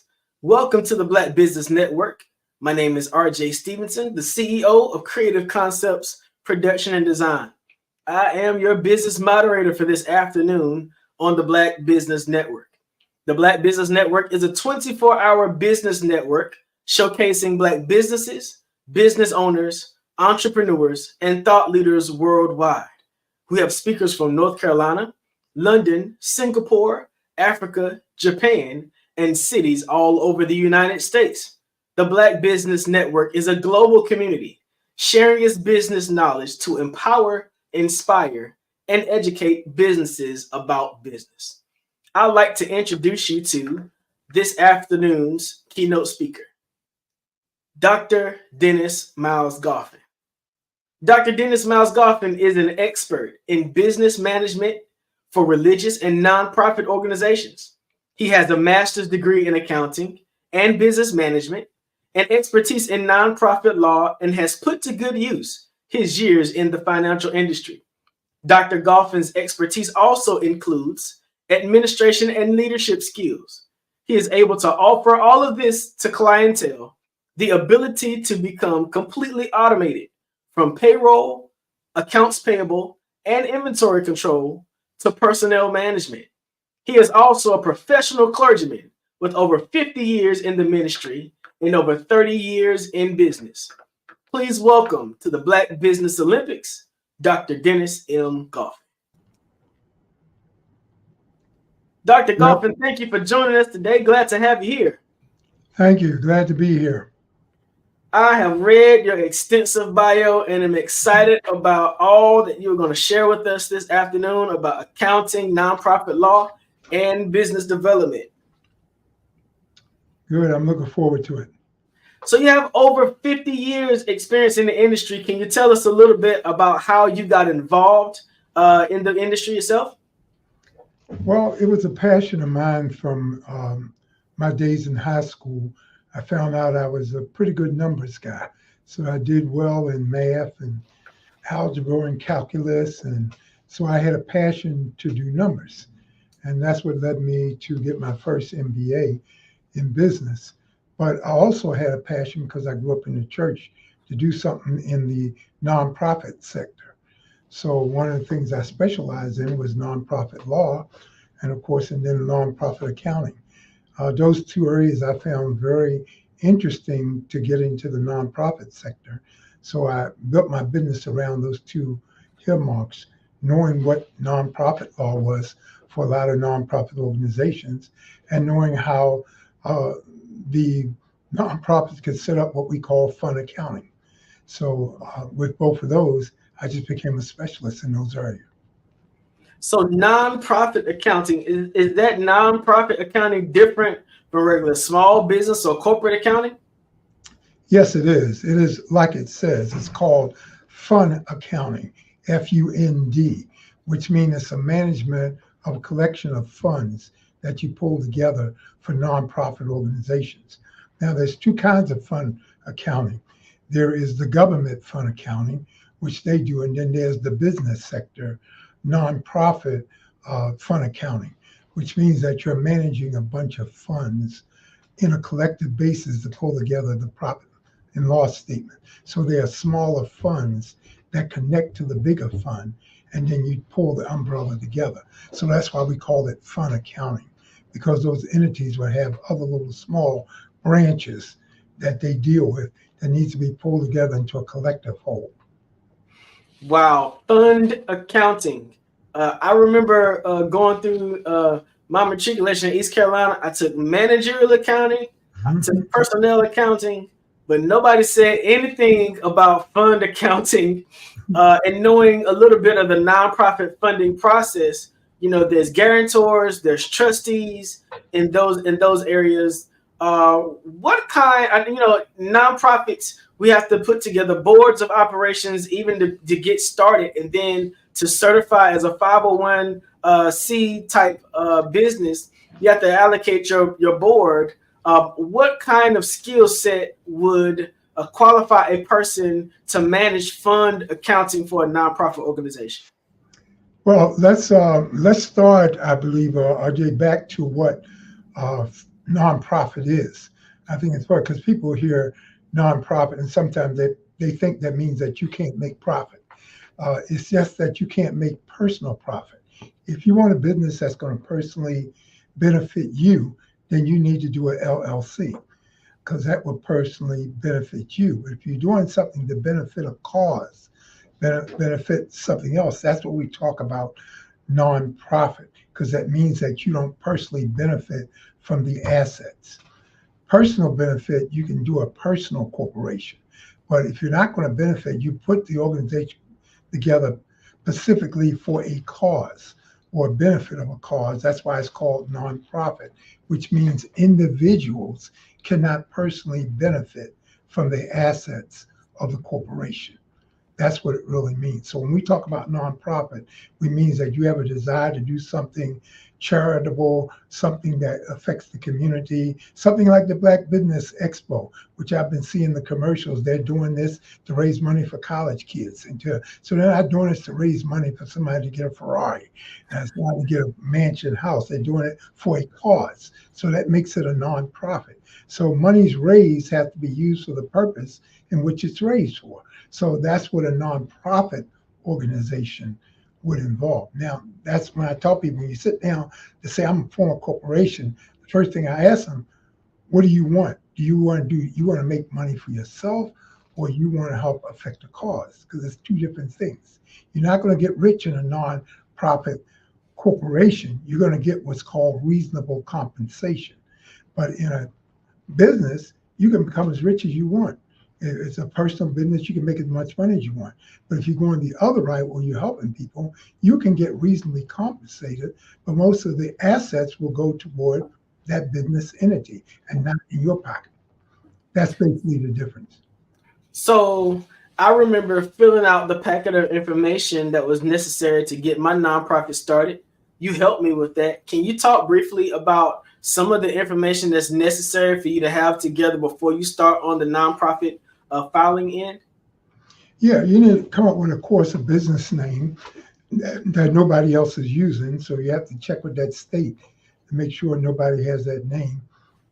And then, of course, you need to incorporate within the guidelines of the state that you are in. Very important. You have to have an odd number board, 3 or more people as an odd number board. As you go to your 501 status, the IRS want to make sure those board members are not related and that your board is not stacked in a family interest. So you're probably going to look at 3 to 7 board members. Also, the board members in a nonprofit cannot be paid by the nonprofit. So you don't have paid board members. You have non-paying board members. They can't even be involved in things that's going to be of their best interest. So those are the kind of things that kind of get you going for a nonprofit, because remember, you're putting together that enterprise for a cause. And so your efforts, your monies is to take care of the cause. Doesn't mean you can't get any money. It just means you can't take all the money. It doesn't mean you can't get any money. It just means you can't take all the money. I love the way you put that. Because the mismanagement of nonprofit funds can really get you in a lot of trouble, right? Yes. Can you talk a little bit about the other side of that, about, how your fund should be managed as a nonprofit and what kind of vehicles or things that you have that can help people do that? Well, we have great management tools. And one of the things that you need a bookkeeper who understands what nonprofit is, because you want to make sure the funds are set up properly. So when you go to the bank to open up a bank account, first thing they do is put your corporate papers to see how you incorporate it. So they know what kind of account to give you. whether they're going to give you a business checking account or a nonprofit business account. So they will determine by looking at your articles to see what kind of business you are. Then they'll recommend the type of financial vehicle you need to have. That being said, I remember, because I've been in business long enough to remember what we call a one-right system. You used to put a check on the table and it would write through to leave you copies. So that's why they call it one right. It was all carbon system and you leave your report. Well, we've come a long way since those days. Now we've got computer systems, we got computer programs that help you. Even the non-financial person can do bookkeeping with programs like what we use, QuickBooks, and other bookkeeping programs that automates the system. So at least you can manage your books on a day-by-day basis from a bookkeeping standpoint, so it can be turned over to an accountant so that you can get your financial reports. Now, keep in mind, internal reporting is for you, but when you're going to do business with the public, you need an accountant to actually prepare your statements. So what all information should be included in a statement of accounting? Well, when you pull together your statement, you got to figure out, well, how is your revenue come in? So there's categories of your revenue. How does the revenue come in? And whether that revenue is, we say it's non-restricted and restricted revenue coming in. So for nonprofit organizations, you have two levels of revenue. Non-restricted revenue, which means you're getting basic revenue in from different donations and sources, and you can use it for the benefit of the organization in any way you choose. We call that non-restricted income. Then there's restricted income, where you have applied for grants or scholarships, or when you've designated a particular fundraiser for a specific instance or purpose, then we call that restricted income, because then that money can only use for the purpose in which you solicited for. So that becomes very important, that you categorize the difference between monies that come in that we consider non-restricted and monies we consider restricted. Those two entities are very important. You manage those. Then you look at your basic expenses, supplies, rent, utilities, all those things are kind of basic expenses that's going to be put against the business. So you look at the income and your expenses, and of course what's left is your profit. Generally, if it's a profit-making organization, that profit goes in your pocket. Because it's not a profit-making organization, that profit stays into the business. So for most small business owners, those individuals beginning a nonprofit organization, it tends to be the case that you try your best to keep as much of the finances and resources as you can in the house. But I have learned that hiring a good accountant can really cause you to forego a whole lot of financial accountability problems or financial management mistakes that business owners don't necessarily think about. Can you talk about some of the benefits of hiring an accountant to work alongside your business? Well, of course, the first is integrity, because you want to make sure that your numbers and everything are in proper order. The other thing that's so important with this is that when you start dealing with the IRS, their position is that ignorance of the law is no excuse. So you need to educate yourself on what you can do and cannot do so you don't get yourself in trouble. So you have a good accountant, a good lawyer who works in nonprofit field. And that's why I do advisory services in both legal and the financial, to know what you can do and not do, and to set up properly, to know what things are that you can take out, what things you can't, how the business should be operated. Like I said, the main problem that gets in trouble, especially with payroll, doesn't matter with any business. If you're doing payroll, it's not use the monies that should be put aside to go to the government. That's not for you to spend. You got to set that money on the side for payroll, for the taxes and things that involve. And sometimes businesses wind up using payroll money for operating money. And then when it's time to do your payroll reporting, you can't do it because the money's not available. Well, that's against the law, whether the business is profit or non-profit. But sometimes the cash flow is set that you want to use that money. Well, you got to set a system where you restrict that money on the side, don't even touch it. And that's why I usually recommend that companies set up a separate payroll account from the general account. Don't do everything out of the general account. So there's a case, sometimes you have to know when you set up 3 basic accounts you should have as a business. One is your general operating fund, if you're running payroll, a payroll account, and the other is a savings account, because you need that for emergencies also. These 3 accounts is basic no matter what your business is to be set up. You should have a separate payroll account, compensation fund, general fund where you do all your other business out of, and of course a savings fund where you save it for emergencies in a rainy day. And then you can start building financial vehicles from that once your business grows. And once it grows and you have monies coming in, you can see where to allocate it financially. That's a good thing where a good financial advisor can advise you on what to do. Financial mismanagement is something that often steers people away from nonprofits. It steers donators or donors away from nonprofits. And it steers people who really would do well by having a nonprofit entity away from nonprofits, because nobody wants those kinds of problems, right? But those kind of problems are with profit and nonprofit. Okay. What are those? What are the problems that you see commonly in the business world as it regards to accounting? We call it arm's length transactions, which means that you have to be careful how you use your transactions. So things that are personal should become personal. Things that are business should become business.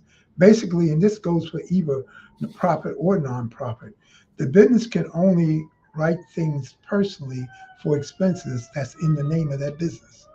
So in other words, it cannot write checks to your personal expense from the business, because that's called arm's length transaction.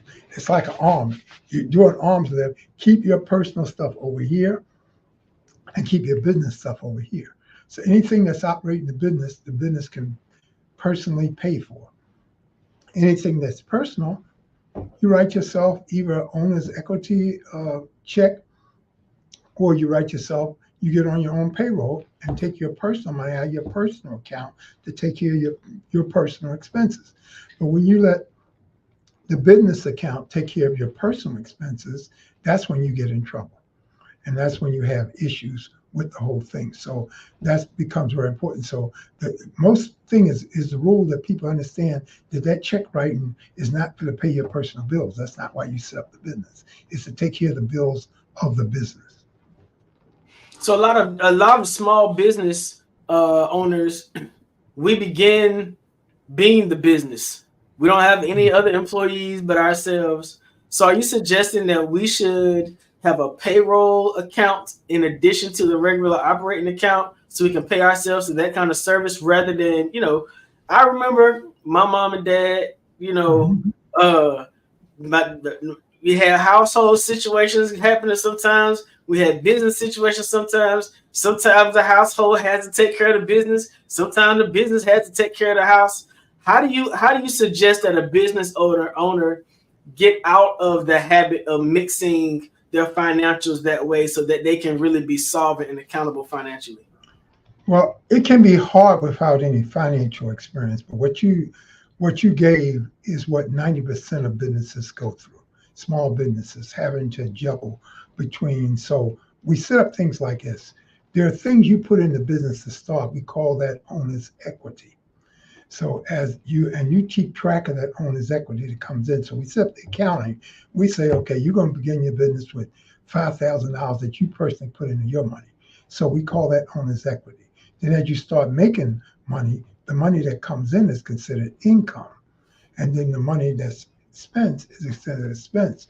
We look at the income and expense as what operates the business, but you had to have some equity in the business, whether it was a building, whether it was a house, whether you use your home office house or your own personal money to get it started. You have to put your money in as called owner's equity. Then when you need to draw money out, you draw it out by drawing what we call an owner's draw. You got to write a check for yourself. Let's say you got to pay your own mortgage now. You put a lot of money in the business, and now you need to draw money out to pay your mortgage. Well, when you write that money out, it's called an owner's draw. So you're actually writing out money against the equity that you put in. So you're not affecting your business. You just need to draw it out. So that's called owner's draw. Now, so Owner's equity, you put money in. Owner's drawer, you pull money out until you establish a payroll. Once it grows enough to establish a payroll, you put yourself on either a 1099 where you're a contractor with your business, or the payroll where you're taking out taxes because you have more than 2 or 3 employees that you can set up a payroll. It sounds like being a small business owner takes a lot of discipline, because when tense moments of financial distress or duress come up, it seems like it could be very easy to mess around and swipe the wrong card. Yes. If tax season just ended, we're into another tax year. What should a small business owner or a nonprofit owner do to sort of align themselves now so they don't have to deal with those pitfalls come next year? First thing you have to do is get yourself educated. The IRS website has free videos. They have free information or bulletins that you can go to educate yourself. You got to be educated on what you're doing. Just like you did the research to start the business, you need to do research to manage the business. So you need to get educated on what your industry is all about. These discipline things I'm talking about and doing are something that you have to do. Now, for a nonprofit, most of this is disciplined by a board. If you set up a right board, things are not done unless the approval of the board. The board's got to sign off on what you spend, on how you operate. That's also the difference in a nonprofit organization versus a regular business, because you don't have that much control from the board over your personal business as you do from a nonprofit. Nonprofit is board oriented. So in addition to accounting, I know that you also do professional leadership development. And you're talking about board designations now. And what I found a lot of times with some people that I know, younger people don't have as much experience. They've heard about the benefits of having a nonprofit. They're not as educated. And so they go about trying to develop a board by asking their friends and family members to be on the board. And then a lot of them come to me for consultation for business. And I'm like, which one are you going to develop? Are you going to spend your time developing your business, or are you going to spend your time developing your board? Because it is just futile trying to develop both at the same time. That's true. You're right. What are some good aspects to look for in a person that a new nonprofit is considering as a board member? Well, you say when a new nonprofit is considered board, you want somebody who has expertise. Usually you are looking for people that you're already in relationship with. If you're doing a nonprofit, you already decided you're going to pull some people who are interested in the cause that you're going to do. And so you look for some people, not just necessarily friends, but people you can put on the board that technically, and I hate to say this, that you can pull from their expertise as free advice. Because of course, if they're a board member, they're going to give you advice and help you with expertise, where if you went to them personally, you have to pay them for a consultant fee. So you want to get people who are knowledgeable. That way, if they're knowledgeable on their board, they can give you free advice and help out. So you got to be savvy. You want to look for board members who have the ability to add some value to your business. If they're not adding value, what's the purpose? Like you said, just getting a friend, pulling together your wife and your son and your daughter, that's not helping you. You need to find some people who are willing to work with you, and that would be a part of your board, because you want to be able to pull from them. You're picking board members because they have some value that you need to pull from. This is value that you don't have to pay for. So with 50 years plus of experience in your career field, it's got to be a good thing to look back on the legacy of what you've done to build your business. What are some of the accomplishments that you've done that keeps you moving forward with your legacy? Well, I try to stay innovative, and that's very important. I try to stay ahead of my industry.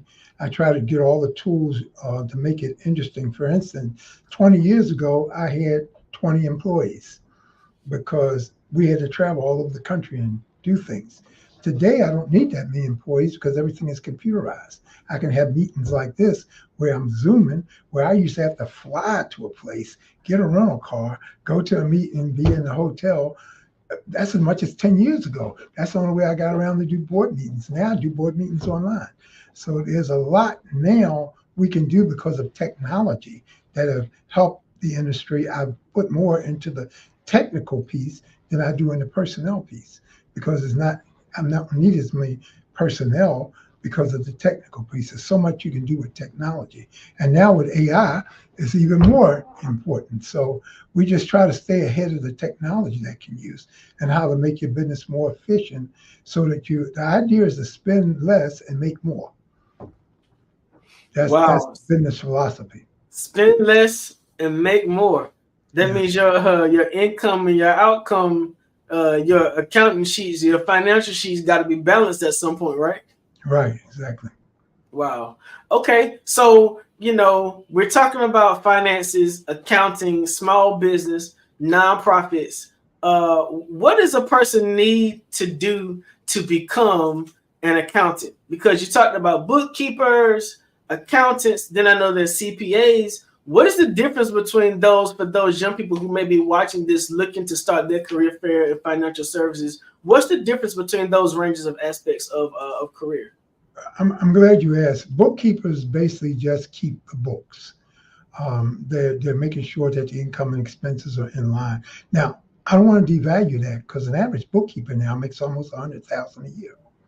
Bookkeeping there are a lot of schools that will take you through bookkeeping. You learn the basics of finance. You learn a little bit about how to put together a profit and loss statement, how to put together a balance sheet, how to manage the books. That's a bookkeeper. So they would do those kind of things to manage the books. That's very important. Accountant, on the other hand, takes it a little step further than the bookkeeping. And of course, they put it in accounting form. What an accountant is looking at is putting things in what we call GAAP form, generally accepted accounting principles. So there's much more than the bookkeeper who just throwing together numbers on a sheet, may make an Excel spreadsheet. The accountant has got to put it together into a better form. In the legal industry, for instance, you would have a lawyer, which is like a CPA. Certified public accountant is one who's become very certified at the top of their chart, just like a lawyer would be. And so they're able to do much more, and they're accountable for much more. And of course, the letters they produce on the financials determine how much they make. So we go through those three levels in finance: bookkeepers, accountants, and then CPAs. So we do the same thing there with lawyers, and you would have people who become people who just work with lawyers and do things like that. Same thing with bookkeepers, just work for the companies, and they're putting together numbers for the company for internal records. That's what you need a bookkeeper for. The better you have the internal records, the less money you're going to spend for the accountant. Because if the accountant has to do your bookkeeping, they're going to charge you by the hour and charge you for doing stuff that you should have already had done yourself. So years ago, when you give an accountant a whole box full of papers and figures and receipts, well, now you're asking him to be your bookkeeper. And so he's going to charge you, because all he's going to do is hire a bookkeeper and charge you that revenue to put together bookkeeping, because his job is accounting and not bookkeeping. So the bookkeeper gets what we call the trash work done, put everything together in some decent form so that by the time you give it to the accountant, you can pay less to the accountant because he doesn't have to do legwork. Wow. What things did you have to do to make transition during the pandemic? I know that a lot of times during the pandemic, a lot of businesses decreased their workflows. They decreased their human asset, their pretty much their personnel. Did what happened during the pandemic affect you and your business?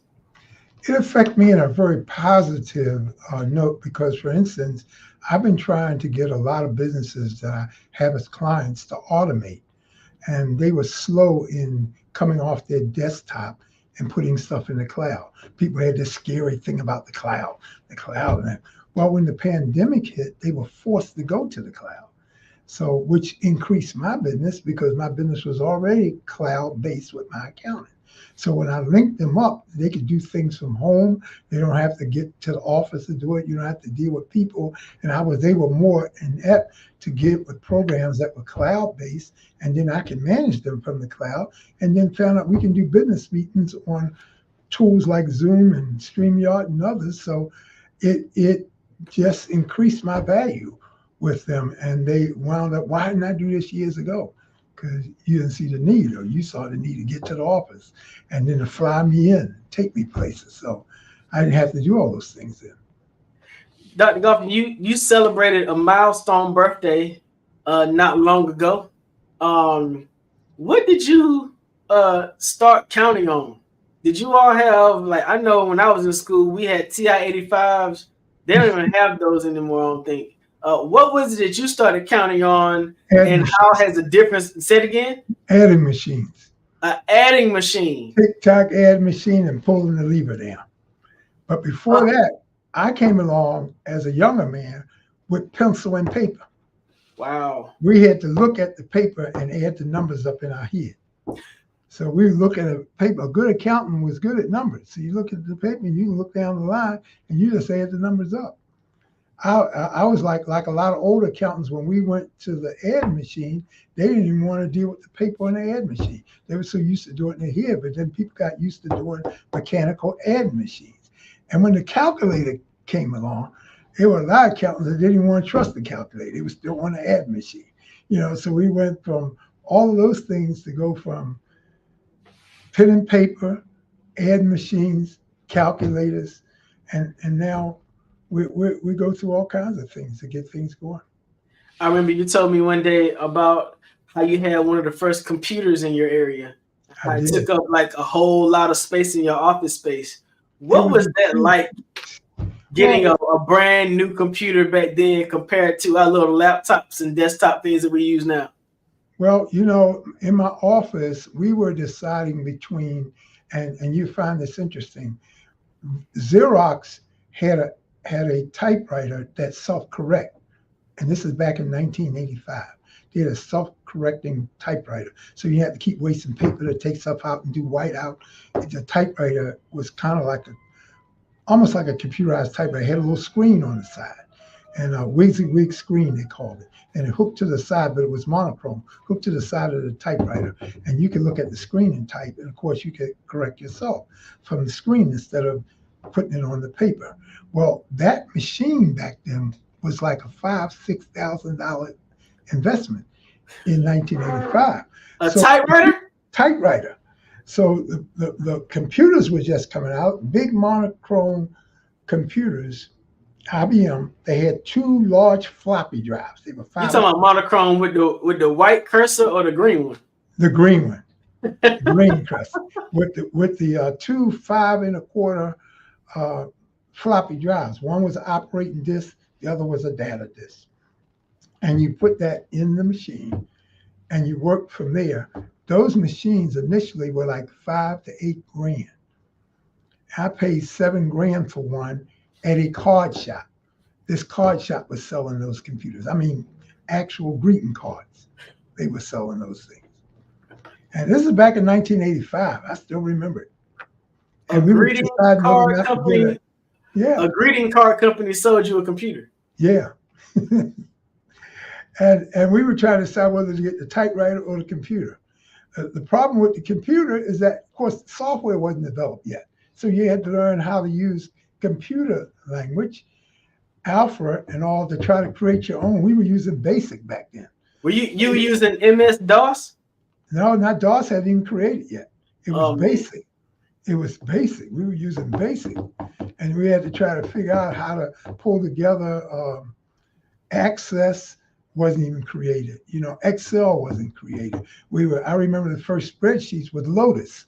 We were trying to do Lotus. So Lotus 1, 2, 3. I remember that. Right. Lotus 1, 2, 3. You're too young to remember that.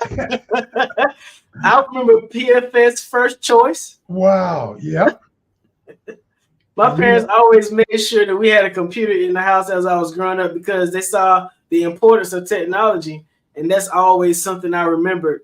I remember playing golf on the computer by hitting the space bar. Yep, that's right. That's right. You played a golf game with space. Yeah, you way back. And I remember the CompuServe computers. Yep. Yes, sir. But so where do you see accounting going now with AI? Do you think that the profession is going to phase itself out because now we can use more computers and technology? Or do you think there'll still be, those professionals in that area, that career field that will still be necessary for business? When people ask about what they should go into now, I said two things. First of all, I don't see it fading itself out. But you got to remember, with all this technology coming along, we need people who are going to service that technology. So you need to be going into engineering and think. These things are eliminating jobs for users, but creating jobs for technicians. So you got those two things involved. What the technology is doing is making the uses of technology easier. Just like any automation, we got factory automation, things that's going to technology on building cars or doing factory things. Machines have taken over to do things. You don't need as many personnel to do stuff, but somebody still need to fix those machines. Has everybody thought about the technicians need to be done now, not the users. Forget the users, let's move to the technician. I had a friend years ago, used to work at the bank, and she took check order in things at the bank by the branches calling in on the air machine at the corporate headquarters and leaving the information for the clients to get their check produced, leaving their check numbers and all the information on a voicemail. And she had to transcribe them off the air machines, the information to get check writing done. I said, you ain't gonna be doing that job too many more years. I said, the technology is changing. They were using a voice voice answer machines then. And different branches was calling in at the end of the day to these answer machines, giving their branch number, giving the client's information, and she had to transcribe it and then send it to the printing company. Well, that's a whole lot of work. It was, but that's how work was done then. Wow. I mean, what could you do? It wasn't automated. That was work done. It's like 6 guys pulling a wheelbarrow as compared to a horse pulling it, found the engine doing it. So technology changed as it went along, and you just got to be motivated.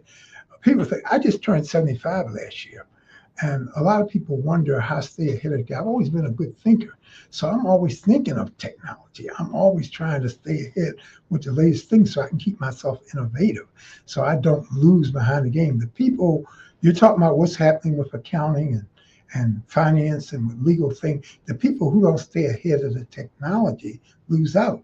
Because if you don't learn how to use the tools or the software or the things that's innovative, you won't be able to stay ahead of the game. I have to know what my clients are using so I know what to use. I have to stay ahead of where they are. When they know this, I need to know this. So we proficient ourselves in several bookkeeping programs that our clients are using online so we can pull stuff from it and do our accounting. Well, we don't just learn one bookkeeping program. We learn other bookkeeping programs too.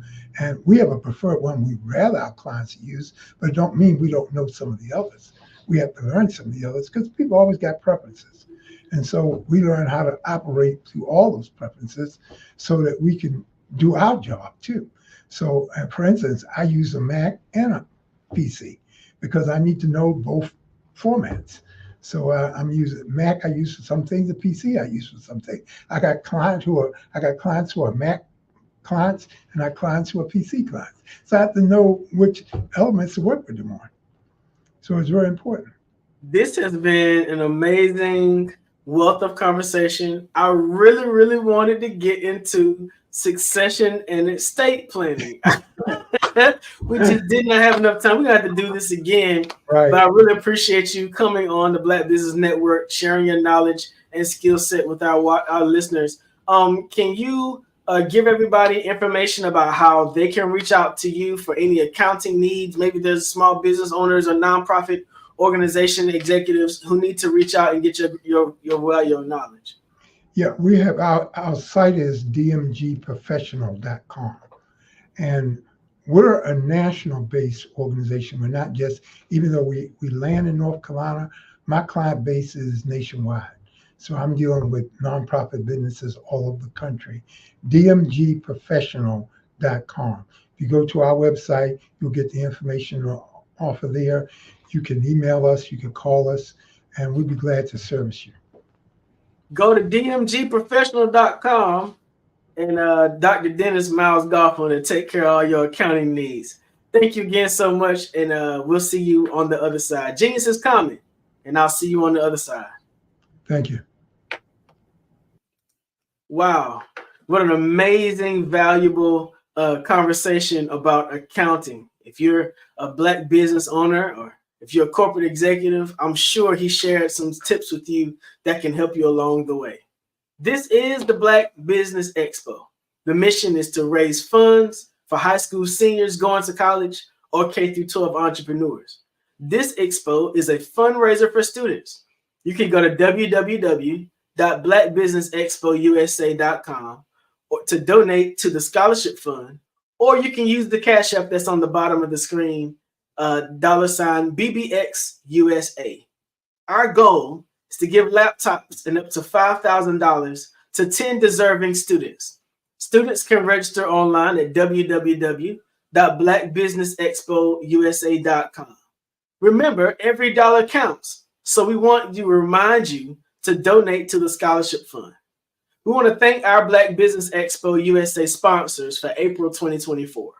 NC100, Moody Capital Partners, Suede Soul, Lotus Richey Coaching and Training, Carolina, Virginia Minority Supplier Development Council, Step Management, The Hello LLC, Barbara H. Smith LLC, Margie McLean Foundation Incorporated, Genius is Common, Earth Essentials, Melanie Shawnee Global, 5-Star BDM Media, Executive Women's Success Institute, The Quality Coaching Company, Superwoman Business Services, Creative Force Studios, Lee Entertainment, Artistic App Design, and Black Business Expo USA. My name is RJ Stevenson, the CEO of Creative Concepts Production and Design, located here in Fayetteville, North Carolina. Thank you for watching the Black Business Expo. Please continue to watch. Our evening session is about to begin. Genius is coming, and I'll see you on the other side.